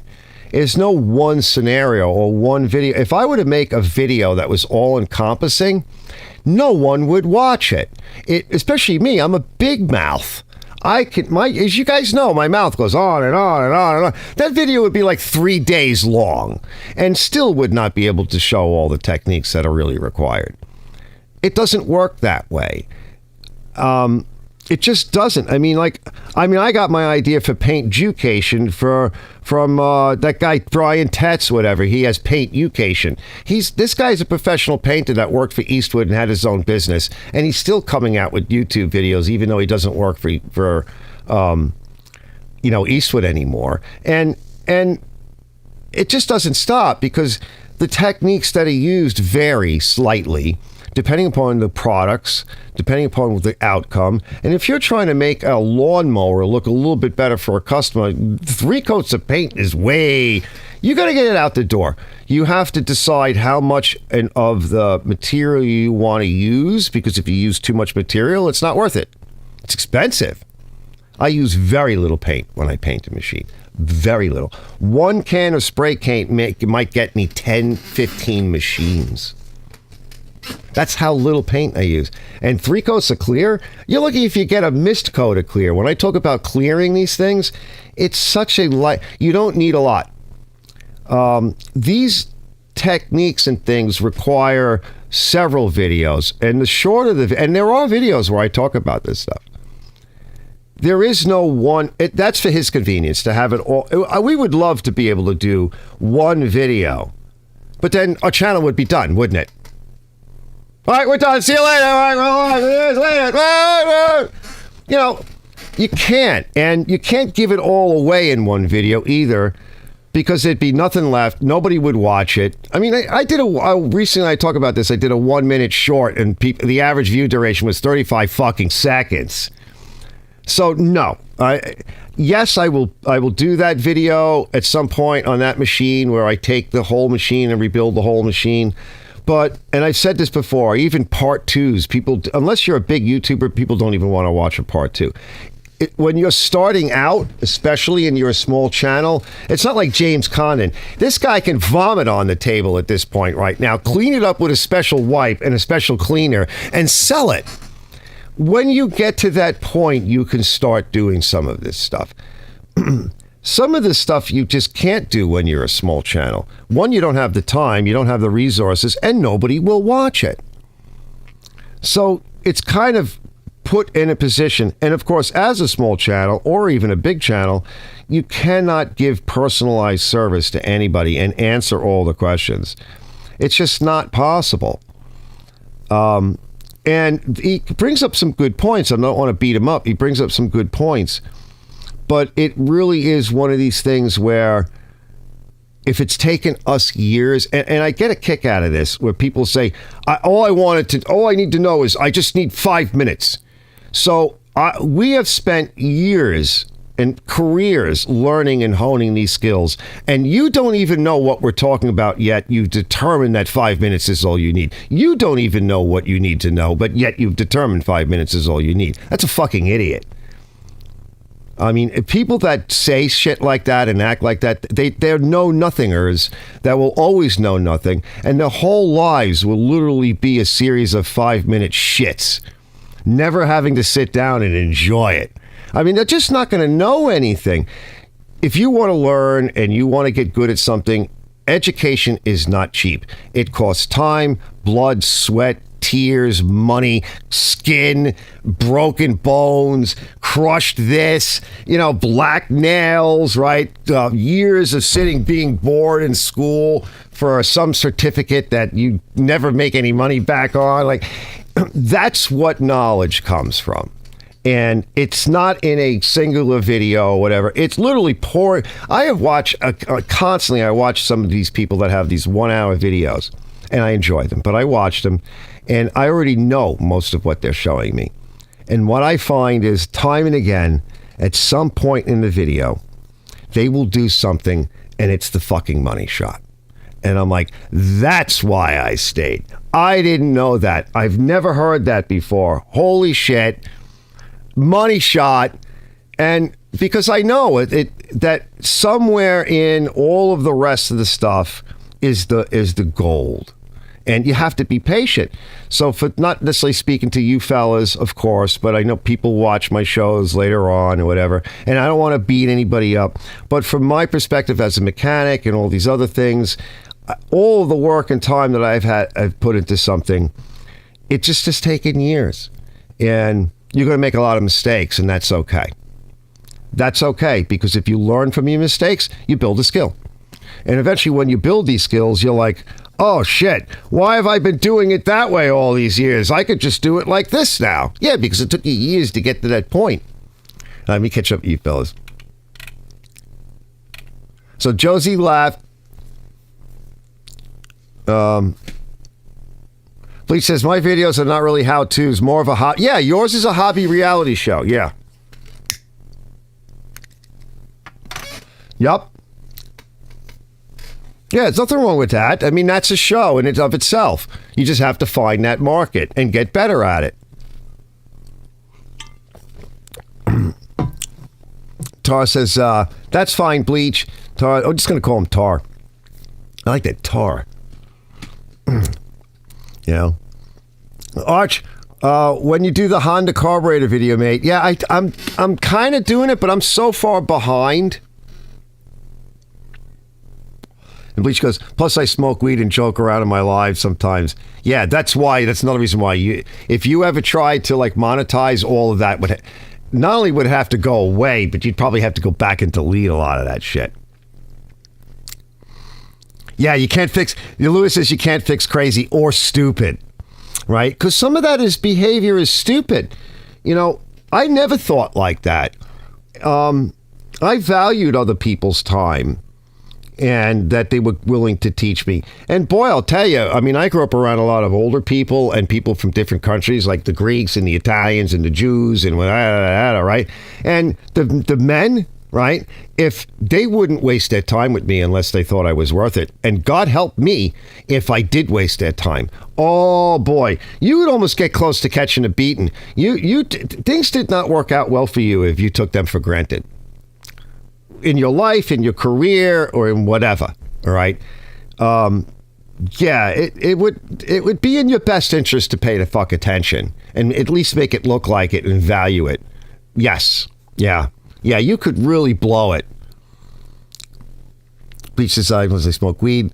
Bleach says, taking a break from weed, or the trouble of breathing, push mower. Where you from, mate? Small town USA, New York. It would be culture shock being in New York City. Totally.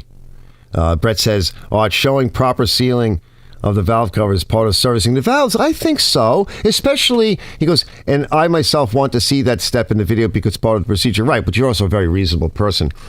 And especially when the valve cover was literally leaking so bad all over the front of the engine, down the frame, and I showed that. And I said, here's why. But this is the arrogance and stupidity of some people. Now, of course, I don't suffer fools, and I leave them because everybody has. I believe in freedom of speech. I don't remove them, even though it's my channel. I can do whatever I want, but I leave it. I leave it. Now, they're entitled to say whatever they want, but I think it's. And they've also said something stupid in front of everyone else. And some of these videos, there are 20,000 views or whatever. These aren't my 200, 300 view videos that they say this stuff on. They're saying it on 100,000, you know, like, I'm like, do these people not realize that they should be thinking, oh my God, I think I just embarrassed myself. You know, they're just angry and things maybe aren't working out, you know, in their lives, and some people have lousy attitudes. But I don't understand that concept of if they want to know how to do something, then learn how to do it. You know, and sometimes people get mad because you're the guy that's doing it and they think we're like some god, or who the hell are you? Or you're getting paid all this money, sticking their hand in our wallet like we make so much money. I don't know. They come from all these crazy ideas. Bleach says, I wish I had your energy, Arch, right? Yeah, I know. I wish I had my energy sometimes. Lewis goes, I agree, brother Arch. Yep. Shawnee says, hey, Shawnee. This is good advice, Arch. Thanks, Shawnee. And it's, you know, it's just advice. Yeah, Bleach goes, it takes me 20 minutes to have a good shit. Yes, God bless. Okay, enjoy it, right? And so Brett says, by the way, Arch, we went to the stab lab earlier for an INR. What's the INR test for my, your warfarin level? What is the INR? I get, sometimes when I get tired, I can't think. Bottom line is I'm good. That's all I care about. Continue the same doses I've been doing to do another lab in a month. Nice. Actually, I got to go in. And because I could never get my sugar ratios right. My A1Cs. I just can't. I just can't do it. Bleach says, I just want to learn as much as I can. In 5 minutes is not nearly enough. It's not. You know, got to see Aurora Borealis tonight. Nice. Yeah, it's faint, but it's there. Johnny says trolls are us. I haven't seen it. We got up. I was up really late because then the ex got up and she was like looking outside. I'm like, well, we didn't see anything, right? But it's too much light pollution where I am right here. So, yeah, I mean, some of this stuff. Now, let me get to... he's a nice guy. I've actually chatted with him. But that's just too much. Now, I do like to hear about other people's projects. I love hearing that. But like I said, pick one thing. Don't overwhelm the content provider. Because we tend to look at this stuff, we have to set aside time for this. I do. I set aside time to read. I read everything, and I try to respond to it. And it can overwhelm us because, I got all these backups of videos and everything else going on in my life. And Ken wants me to go on his show. I'm like, I'm not going to do that. I don't know. I can time. I barely have time to watch his shows and everyone else's stuff. And it's not that I don't want to. It's like, how do you manage? And you can trip us up a little bit. Like when we see that much, it's like, oh my God, how do I answer that? And it is difficult, and I don't want to blow them off, and I want to make that clear, because I am trying to answer it, but the answers are coming in many videos. It is something, like I said last week, where some people, the kind of YouTubers that they do it in a format where it is like looking through a PDF on your phone, and you can stop at a picture and a text, and then look at what you're working on, and then go, okay, next step. And then look what you're working on. I don't even work like that, right? I can't show it like that because I don't work like that. I don't even think that way. I don't actually think in steps necessarily in that way. I may do it, but I don't necessarily think of it that way. Like I have these procedures and steps, and I have a checklist that I work off of. But some of the machines that I get to work on, they're a mess. They're a mess. You can almost start anywhere and probably make it better. But at some point, you have to go through the whole checklist, because they're effing mess. And even the one that I'm working on right now with the carburetor, there's so many other things that need to be done on this machine. And I think at one point, even in the video, I say that you may see things that may seem like they're out of order, because they probably are, because I have other things to do on the machine just to get to the point of the carburetor. The carburetor is really the least of its issues. Let's see. Brandon says, real quick, fellas, the Nicky carb isn't leaking from anywhere. It's just flooding the engine. Oh, okay. Or at least he thinks it is. Watch, when you say pissing fuel, do you mean... yeah, like a lot of them will pee out the front of the carburetor. Like when the engine's off, after you kind of try to get it started, when you put fuel in it, it'll pee out the front of the carburetor or around the float bowl. But sometimes, depending upon where the carburetor is leaning, right, it can roll back into the engine. Instead of it leaking out the front, it'll pee down the intake tube and into the engine, right behind the valve. If the valve is closed and it keeps doing it, it'll fill up that whole port and then eventually come out the front. But if the valve is open, right, it just a little bit, right, it'll go down that intake runner and leak right into the cylinder. And, well, it could hydrolock, but it's certainly gas washing the cylinder and destroying the ring seal and the cylinder and the oil. And, oh, it's gross. It's peeing. Yeah. Lewis says, my dad was a TV repairman door to door. I would go with him on the weekends, and he wanted to show me everything about the trade. I find myself explaining the way he did on my show. That's fine. Yeah, that's good. Yeah. And then what's nice is if you do YouTube for a while and you look, you review your videos, and as you're editing them, you should be reviewing them. You start to find different ways of maybe telling the story a little bit differently and streamlining it. And you try to pick up techniques on how to do that. And even if you have to write down notes, like you said, like you get, like me, I get distracted. Like all week was one, I think even last week too, was just a series of continuous distractions. And one of the things that I'll do is I'll make intros and midtros, and I was showing Elizabeth about this, and I said, let's just do it. She goes, well, are you going to use it? I said, I don't know if I'll use it. I said, I take it for two reasons. One, the general rule of thumb is if you take video, you have it. You don't have to use it. If you don't take the video, you don't have it. You can't use it. So it's optional now. So if I take the video, it's optional. The other thing is that it might take me months to finish that video or this video or the other video, and I'm working on all these other videos. I don't effing remember everything that went on. My head's already somewhere else. So I will talk about certain things on video because it's the biggest notepad that I have, literally. Like it's me talking about it. And I'll look back at it and I'll watch it like weeks and months later. And I'm like, what the F was I saying?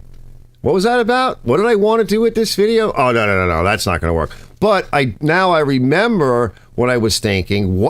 I have so many pictures and videos of machines that look alike from different years. Like how do I even organize this stuff? I got to organize it into folders. And when I'm done with them, where do they go when I'm done with them? And that looks a lot like the other machine. I just worked on another Honda, and I just worked on this red other MTD, and look, another MTD comes in, another MTD comes in, and then a Craftsman comes in. Literally. And I'm like, after like a few weeks, I'm like, what was I even doing or thinking about? And then all the distractions, right? So there is no one machine that I can work on and take it and milk it. And as my friend Steve said to me, don't rub your fucking penis on it, John, because you'll never make $1. We know how you are. You try to make everything mint and everything beautiful like you did with your Nova and everything else that you make. You never make a damn $1. Don't rub your fucking penis on, because I'll rub my penis on it and get my back into it. It'll become mint, and then nobody will watch it. I won't be able to pay my bills. All this will be gone in a year. So I don't know, so I say it into the microphone. I talk about it. If I don't want to use it, it doesn't matter. I watch it and I listen to it. I go, oh, I see where I was going with that. And then a lot of times I decide, you know what? I don't want to do that. I don't want to do that. I want to do something else with this video. Because a lot of times what I've noticed, and this is just me personally, my videos are not really contrived from day one. I don't write them out. I don't come up with an idea. I don't storyboard it like I learned in school. None of that works for me. It just doesn't work for me. When I go grab a machine, I have no idea what the hell's going to happen. I don't have any idea what's wrong with the machine. I have no idea what the video is going to be about. I just start recording it. I do my intros, I do my midtros, I do all the stuff in the middle. I pull it all together, and then as I'm working on it, like the other night, I got an idea for Liz's video. I wasn't even doing videos. I was watching YouTube and doing something else and hanging out here, and it was like 2 o'clock in the morning. I'm like, I know what I want to do. After reviewing all the footage, I put it away, and I'm like, all right, I'm done editing for now. And I watched a lot of it, and I was doing other stuff. I'm like, oh, I have an idea. And it happens to me, same thing with the machines. I'm like, yeah, no, I don't want to do that. I don't want to do that kind of a video here. That's not what it requires. I should focus on this other thing that came up on this machine. I think that would be better off. Like, I've already done some of these other videos before. I don't want to do that again. I think we should just focus on this. Right? Maybe I'll just put wheels on it or whatever, and I'll get some wheels from Fortree, or I don't know. It always seems like it becomes something else, and it's not what I thought going in. Because how would the hell I know going into it? So if you want to make contrived videos where you're like, I'm going to do this. Like, I didn't know how Mike's mini bike was going to come out. When I started that mini bike project, it was over a year ago. And I've had all of these videos sitting around and collecting, and I wasn't really sure if I was going to be able to find a Tecumseh engine that would work on it. I had a lot of them, but it doesn't mean that one's going to be good enough. So there was no contrived. That's just not how my show goes. It just doesn't work out like that. That's just me. It might work for you that way, but it doesn't for me. Let's see. Rose says, I just did one video called Bravo School on schematics reading. Yeah, I wanted to watch that one, too. That was another one. I wanted to see that one. I was talking about that last week because I wanted to see how you handled it. Yeah, Brett says, I go on his show a lot, else helping Arch with his show. Yeah, snow or show. I bet Brandon lost the main jet when he took it apart. Yeah, that thing. Yes. That stupid little jet will fall out and disappear, and you'll never even know it. Yup. Good call, Brett. Could be. Yup. That's why I said just get another carburetor that's all assembled and put it on. Seriously, if you're new at it, there's no shame. Okay? There's no shame in any of this. We've all been through it. And it's a good call, Brett. Just try the Hipa. Just like a replacement. Stock replacement, whatever it comes, that it's new, and shove it on it because you want to make sure the rest of the machine works. And this is another thing I often talk about on my shows. I'm like, let's just get this thing together. Okay? I'm not going to make it mint. I'm not going to focus on that one little thing. I don't want to get caught up because when you buy these used machines, you don't know what you got. The transmission could be shit. The belts could fall off. The wheel could be seized, which often is me. The electrical system's a mess. I mean, I get this stuff and I'm like, don't focus on one thing. We're not here to make it mint. Let's get it running and a viable machine first. Drive it around, make it do what it's supposed to do. And if it doesn't fall apart once I get it to that point and I don't have to fight with it, then I'll bring it back up on the bench and we'll make it nice. Okay, then it's deserving. Okay, if there's something really wrong with it, then I got to think about, geez, do I want to keep going with this thing? Maybe you should unload it real quick or put it in the junk pile or strip it or something, right? Because that happens. It's a lot of these machines. Like you don't realize it, but first gear works, reverse is not working. Well, second works, third's not working, right? What's going on there? Oh, what's that crunching sound? Make it stop, right? Yeah, it happens. Amazon's quick. See, spitting and backfiring. Yeah, it was loaded with fuel. Oh my God, yep. It's pissing fuel in there. Yeah, so you could have even killed the engine. Just get a carb, throw it on there, clean all that gas out, put a little oil in the plug hole, spin it around a little bit, so maybe that'll help. Yeah, definitely. Don't rebuild. I rebuild the Briggs carbs because they are so durable. I got tons of them too. And if there's the slightest blemish, a lot of times, because I collect them, but I spend extra money on collecting things. Frederick Von Cold. I'm trying to fix a 95 Craftsman. Is the Dana Trans a good one? It seems to work. A 95. What's the Dana 95 Craftsman? What is it? What kind of machine is it? What's a Dana Trans? Yeah, snip the dipstick, definitely. But, yeah, your oil is probably shit. I can almost guarantee it. It's probably overfull. Put the new carb on, put a little oil down the cylinder, spin everything over, pop a fresh plug, put some oil in it, start it up. Make sure you got a good filter in there. And like I said, we'll get to this segment too.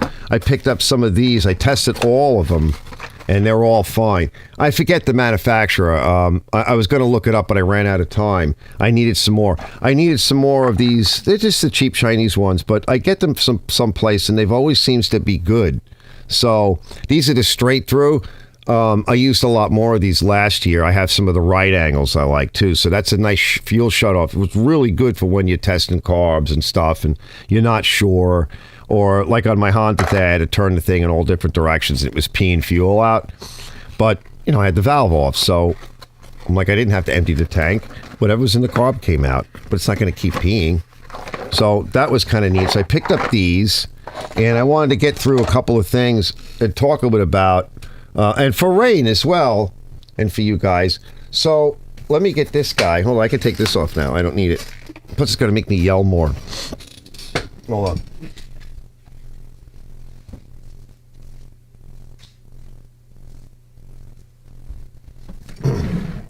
So this stuff here, fellas, I was going to set the other camera up, but so this is the Skyco. It's on Amazon. It's Amazon's kind of, it's not their brand, but it's one they carry.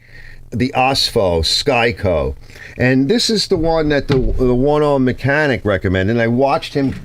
He did that video years ago, but I usually use. Do I have it over here? Yeah, hold on.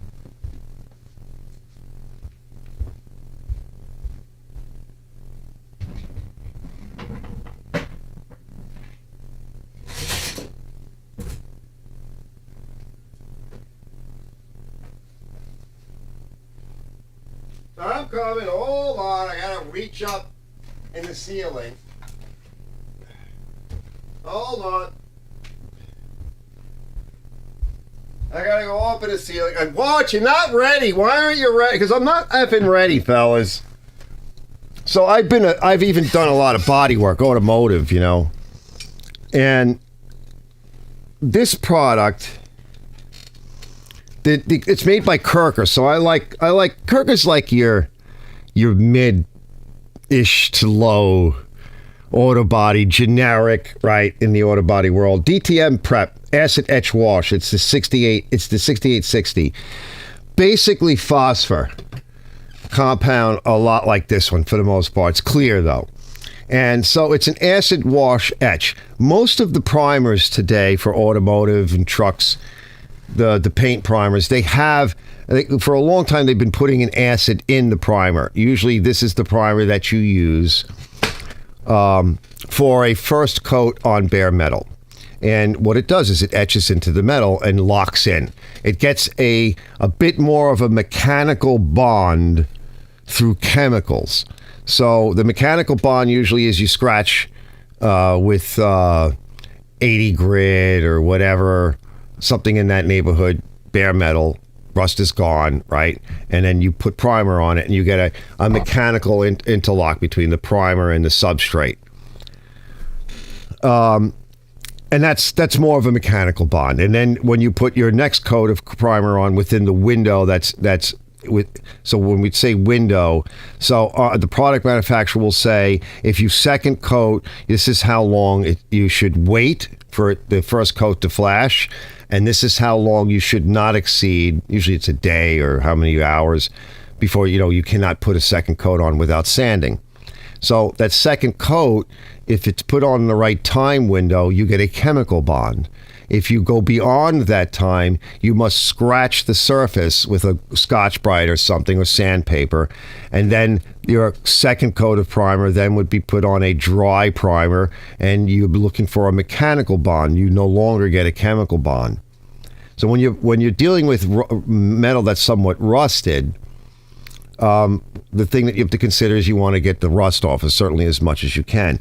So a lot of times what I'll do is, like for a lawnmower or whatever, is I'll go over with a quickly wire wheel, and I'll use this product, but I'll use Superclean. So what I'll do is I'll get the machine fairly clean, right? And then I'll go over it with a wire wheel, like bring it outside, because the paint does just not look good, and it's got little rust pimples and all this crap all over it. And so when I'm done with the machine, basically, and it's running good, and I've gotten my greasy fingers and spilled stuff all over it, I go over with the wire wheel, get in the corners, I rinse it with a little bit of water, and then I put some Superclean on it, let it sit, and I kind of scrub a little bit, and I wash it off. This gets all of the rust and the gook and my fingerprints and whatever oils I got on it off of the substrate. And then I usually put this on. I spray it in a spray bottle. Sometimes I cut it, but usually full strength. And I spray it on, and with the machine still wet, rinsed off. I rinse off the Superclean with the machine slightly wet. I'll spray it on. And I'll walk away, go do something else. And I'll come back to it before it dries, and then I'll hit it again. And usually within a half hour or less, when I come back, there's no rust. And both of these products leave a zinc phosphate coating. So when I rinse it the last time and I let it dry or air dry it or blow it, there'll be a white precipitate of a zinc phosphoric compound on the metal surface. And it is not reactive. So if there's water, it's a very humid day, or even if it gets a little sprinkled with water, that metal will not rust again.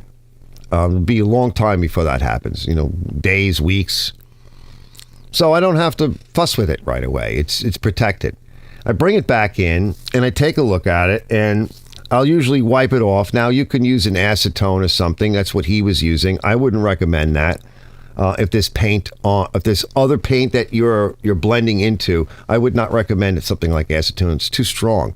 You can use a mineral spirits. You can use a naphtha is better. You can use a wax and grease remover, a professional product, which is basically naphtha and some other stabilizing agents. Naphtha is very good. It evaporates very quick and it won't eat into existing paint.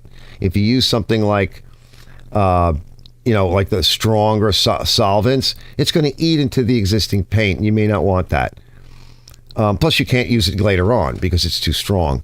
Even a little bit of gasoline, anything to just kind of wipe it down.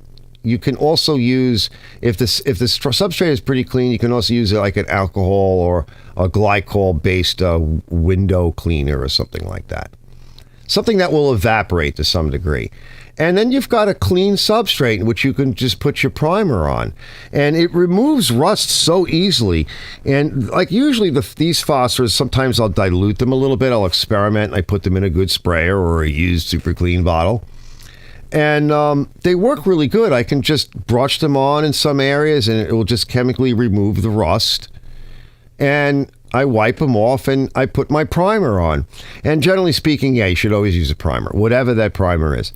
In the body world today, they've gotten away from some of the etching primers, mostly because the idea, I don't really like the idea of an etching primer, because at some point that all has to evaporate out. If you don't get the whole situation going right, it doesn't really work. We actually like to use these chemicals. We put these on, get the substrate clean the way you want it, wipe it down, and then put a primer on it. And usually an epoxy primer is the best thing to use after that, because an epoxy primer is like a rock and it will seal. Regular primers are porous and they have to be to receive the paint. So that's how I managed to get everything blended. And I have videos on that. It's why I use very, very little paint and very, very little primer, just where I need it. And I like to try to color match my primers a little bit, get them closer to the final color. So you want to consider that, because then you'll be using less primer and less paint. And yes, I do use some spot putties and stuff on occasion, which is what I wanted to get to. So the chemical wash works out really well, and I use very little chemical because it works very fast. And people say acid, oh my God, like I heard Wayne keeps talking about the Superclean Strong and putting a carburetor in it. I don't know, I guess I did that when I was a kid, but this is an acid. Superclean is a base, like lye, and it will eat through aluminum, all right? It definitely will. When I use my Supercleans, I know this, and I mix them 50-50, 25%. I don't leave them on very long. I pre-wet. I don't soak anything in it unless I really know I need to soak something in it, but I would never soak aluminum in it. I wouldn't soak aluminum in this either. I have Alumibrite, which is a buffered acid solution. That's different. It's got buffering agents in it, and that's important because it limits the interaction of the acid with the substrate, and it protects it. So the type of acid molality that I use to clean aluminum and brass is not this. You can use this, but it can discolor it. The other shit makes it bright and shiny, and we use it in welding to get aluminum clean, because when you go to weld aluminum is so porous that it sucks the entire world into its pores, and when you try to weld it, it pukes everything back out and makes a mess of the weld. So the cleaner you can get it, the better, but that's a different compound. So neutral, acid, base, understanding where to put what, and along with the solvents themselves, when to use those, when to use surfactants. I can't make a video to kind of go through. It takes many, many videos and a long time of experience and showing it here and there to cover all of this. A lot of this is going to sound to people even now, like some of you may know, but a lot of it is just Arch going, blah, blah, blah, blah, blah. It's what my dog hears and my daughter. Blah, blah, blah, blah, blah, tractor. Blah, blah, blah, blah, blah, blah, frisbee. Blah, blah, blah, blah, dinner. Food. Blah, blah, blah, blah, acid. Blah, blah, blah, blah. I mean, this phosphoric acid, most of you are drinking this in your Coca-Cola and your diet drinks. You're drinking this. I don't recommend it. It is not good for you. It is destroying your body. but you're basically using this in your beverages. And yet, for some reason, people would look at this and go, "Oh my God, it's acid! Put it away! Oh my God!" Yeah. Meanwhile, if I go get a bottle of Coke, you're like, "Ooh, I have lye and I put a carburetor and it destroyed it." Yeah, of course it destroyed it. I don't understand. That stuff is no good. Don't use it. Why? It's good. You're not using it right. Don't stop doing that. First of all, you don't want to do that. You're making, wherever he's doing that, it better be in a well-ventilated area because he's putting out very toxic gases. I do not recommend doing that. And these data safety sheets, look, I took all those damn courses. Not a bad idea, but all right. So let me put this down. Hold on. So here's the other idea. Now, just because I'm cheap and I don't have a lot of money, so because I want to get through this because it's getting late. So Saker sent me this. Sorry, fellas, I'm hitting the mic. Saker sent me this a little while back. So these are nice. The Velcro back, right? I just polished up some brass. And guess what my ex-wife used to clean this 20-foot brass rod? She used vinegar, like industrial strength vinegar. Except she used a Scotch-Brite pad, which kind of screwed it up, so I had to polish the brass rod out. But she had the right idea, and it cleaned it really good. She used like the cleaning vinegar. It's the stronger vinegar, right?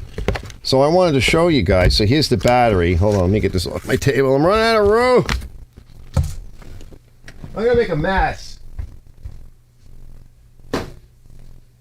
Now they sell machines that do this, but like I said, I'm cheap, and I do some light polishing with this. But what I was thinking, like for my that nipped me. For my lawnmowers, the smaller things, right? So this is like dual action, and it's adjustable. That's way too fast. That's for polishing. But it's very nice. I showed this before on a live and when I did the Cub Cadet hood and all that. And I'm making another video with it too that I haven't released yet. And I thought, well, I don't have a lot of money. I have a whole bunch of sandpaper that I use on my DA. My DA is getting shot. I really don't want to use it. It's too big. I really want smaller machines, lighter, easier to use. And I'm like, I don't have much money, but I bought 220 grit, which is about a mid-grade grit. So let's say you've cleaned your lawnmower or your lawnmower deck or whatever, or you flipping a mower or what have you, and you got a bunch of crunchies and you hit it with a wire wheel and maybe you acid wash it. Maybe before you acid wash it might be a good idea to take a 180 or 220, put it on here, and this is wet and dry, okay? So while it's still wet and I'm outside, before I hit it with Superclean, I can just hit it and I can adjust the speed and I can sort of blend it in and feather it in, get rid of the last little bit of crunchies, right?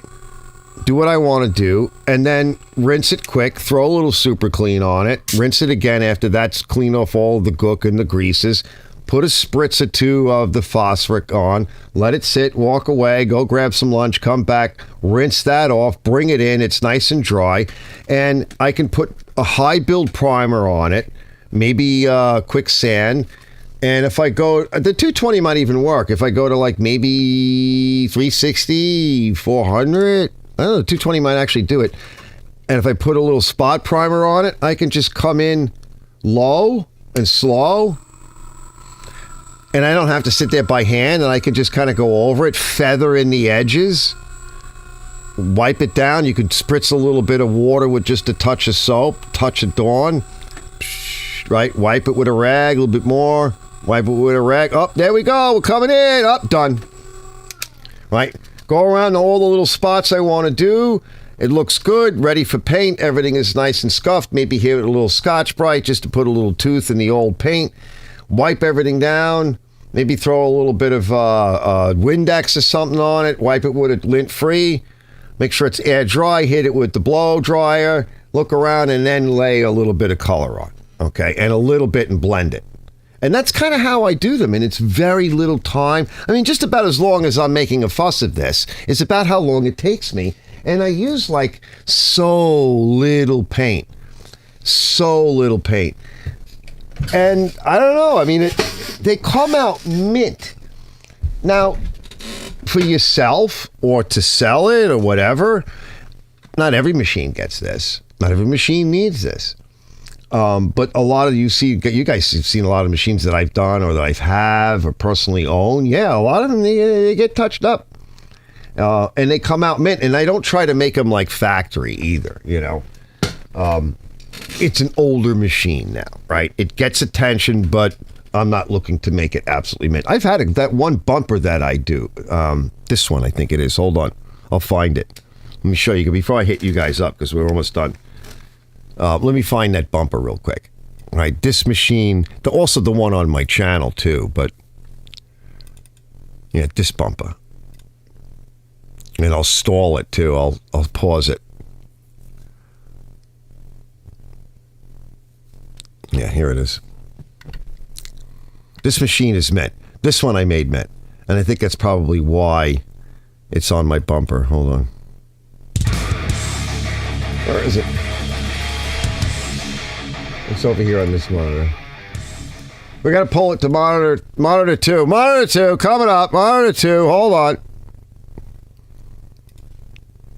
And then I'll get to you guys. I'll pause it. See that machine there?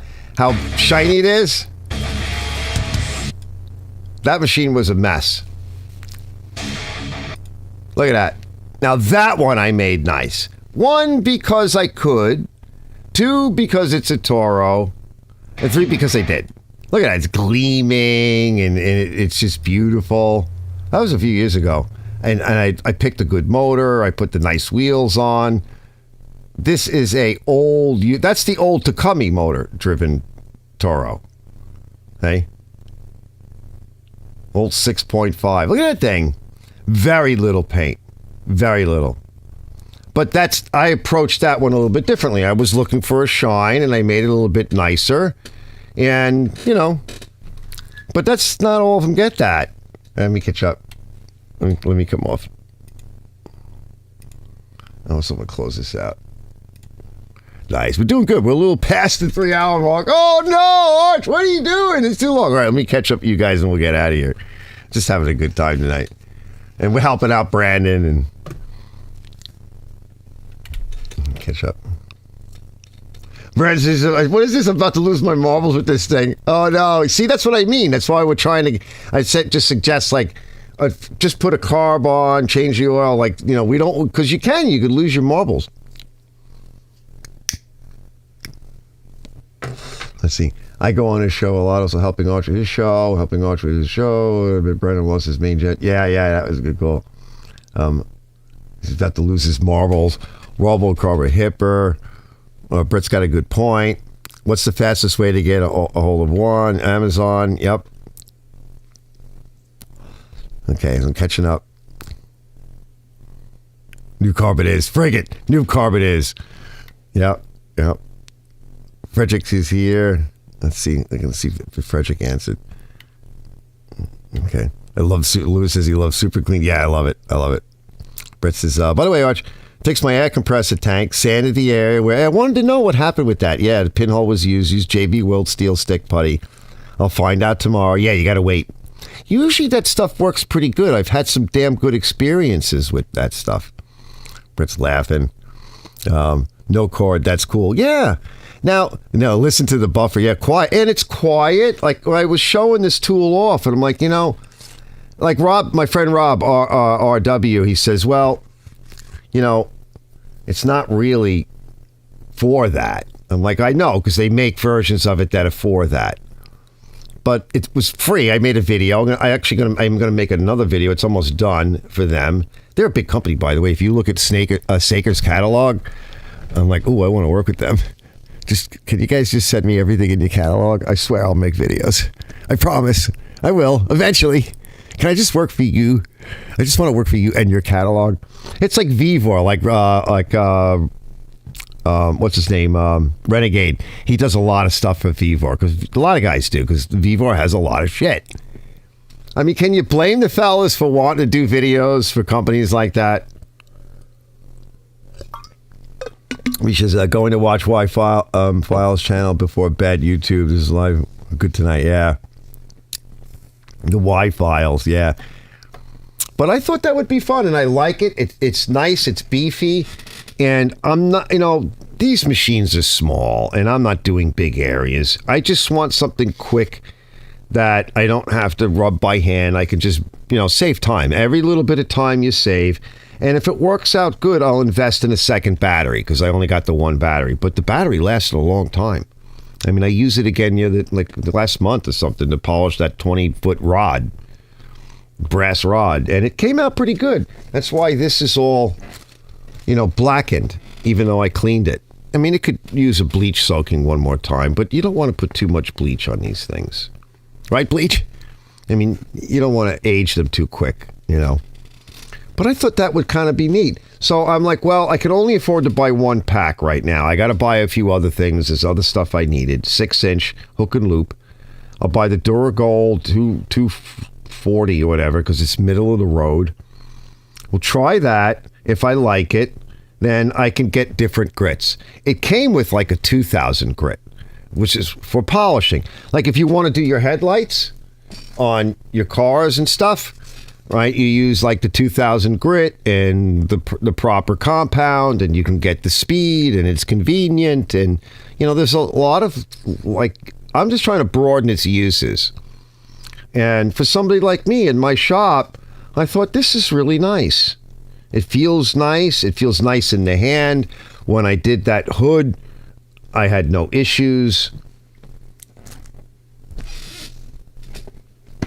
Enjoying tools. That's what it's about, right? It's some of it for me isn't just about small engines and equipment. It's stuff inside. That's why I called it Archer's Garage. It's whatever goes on in the garage and to some degree outside, Oh, Doc is here. Yeah, Doc. Oh, you're coming in late, Doc. Doc's been busy doing stuff too. He says, I take a nice sponsorship too. Yeah, it's nice to have. My ultrasonic is a Vivor. The videos attracted good comments. Yeah, and lots of trolls. Yeah, you're going to get that. Once you start to get some views, you're going to get that.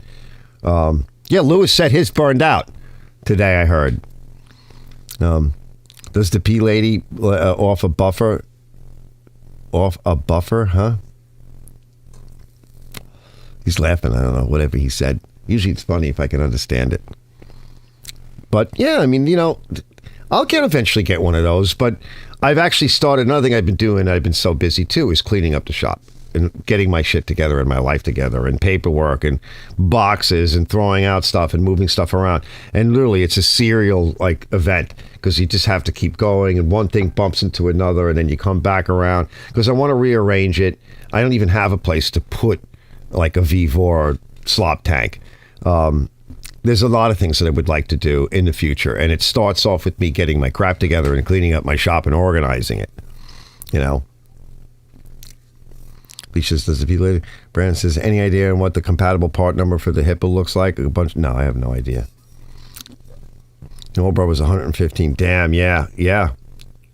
I just get the Hipa. Why spend all that money? Like I keep saying, the simplest thing is go get I don't know, maybe they charge you $20, whatever. For $25, you can go put it on there and see if the rest of end that problem for now and see if the rest of the machine is even worth it. Yeah, he's like, I'm going to miss that old girl. Yeah. So that's how I would handle it. All right, fellas. I think it's a good time to call it. I covered as much as I could, but, just to try to answer Rain a little bit and cover a little bit of the body work and some of the tools and the concepts and ideas, things you can add in. And in defense of some of us YouTubers, I think we covered a lot of different things tonight. It's hard. There's no way we can really do. Sometimes it feels like you're trying to move a mountain as a YouTuber. And I think Lewis right now will agree because he's been moving mountains lately. Yeah, absolutely. Yeah, so good luck to everybody. Thanks for stopping in and hanging out in the garage. I enjoy you guys' company and look forward to this. I just over the summer, though, it may be hard if I miss a day, a weekend or whatever, because I am overwhelming myself, and I'm overwhelmed, but in a good way. And I'm also trying to work on a few other things in my health and everything else. And it's so nice out, and I'm trying to pack in every hour I can, get on my feet. I even worked late today and so it kind of watched the sun come down as I was just slowly starting to get the shop ready to do a live show and get some food in my belly. I'll see you guys on the next one. Thanks for watching this live episode.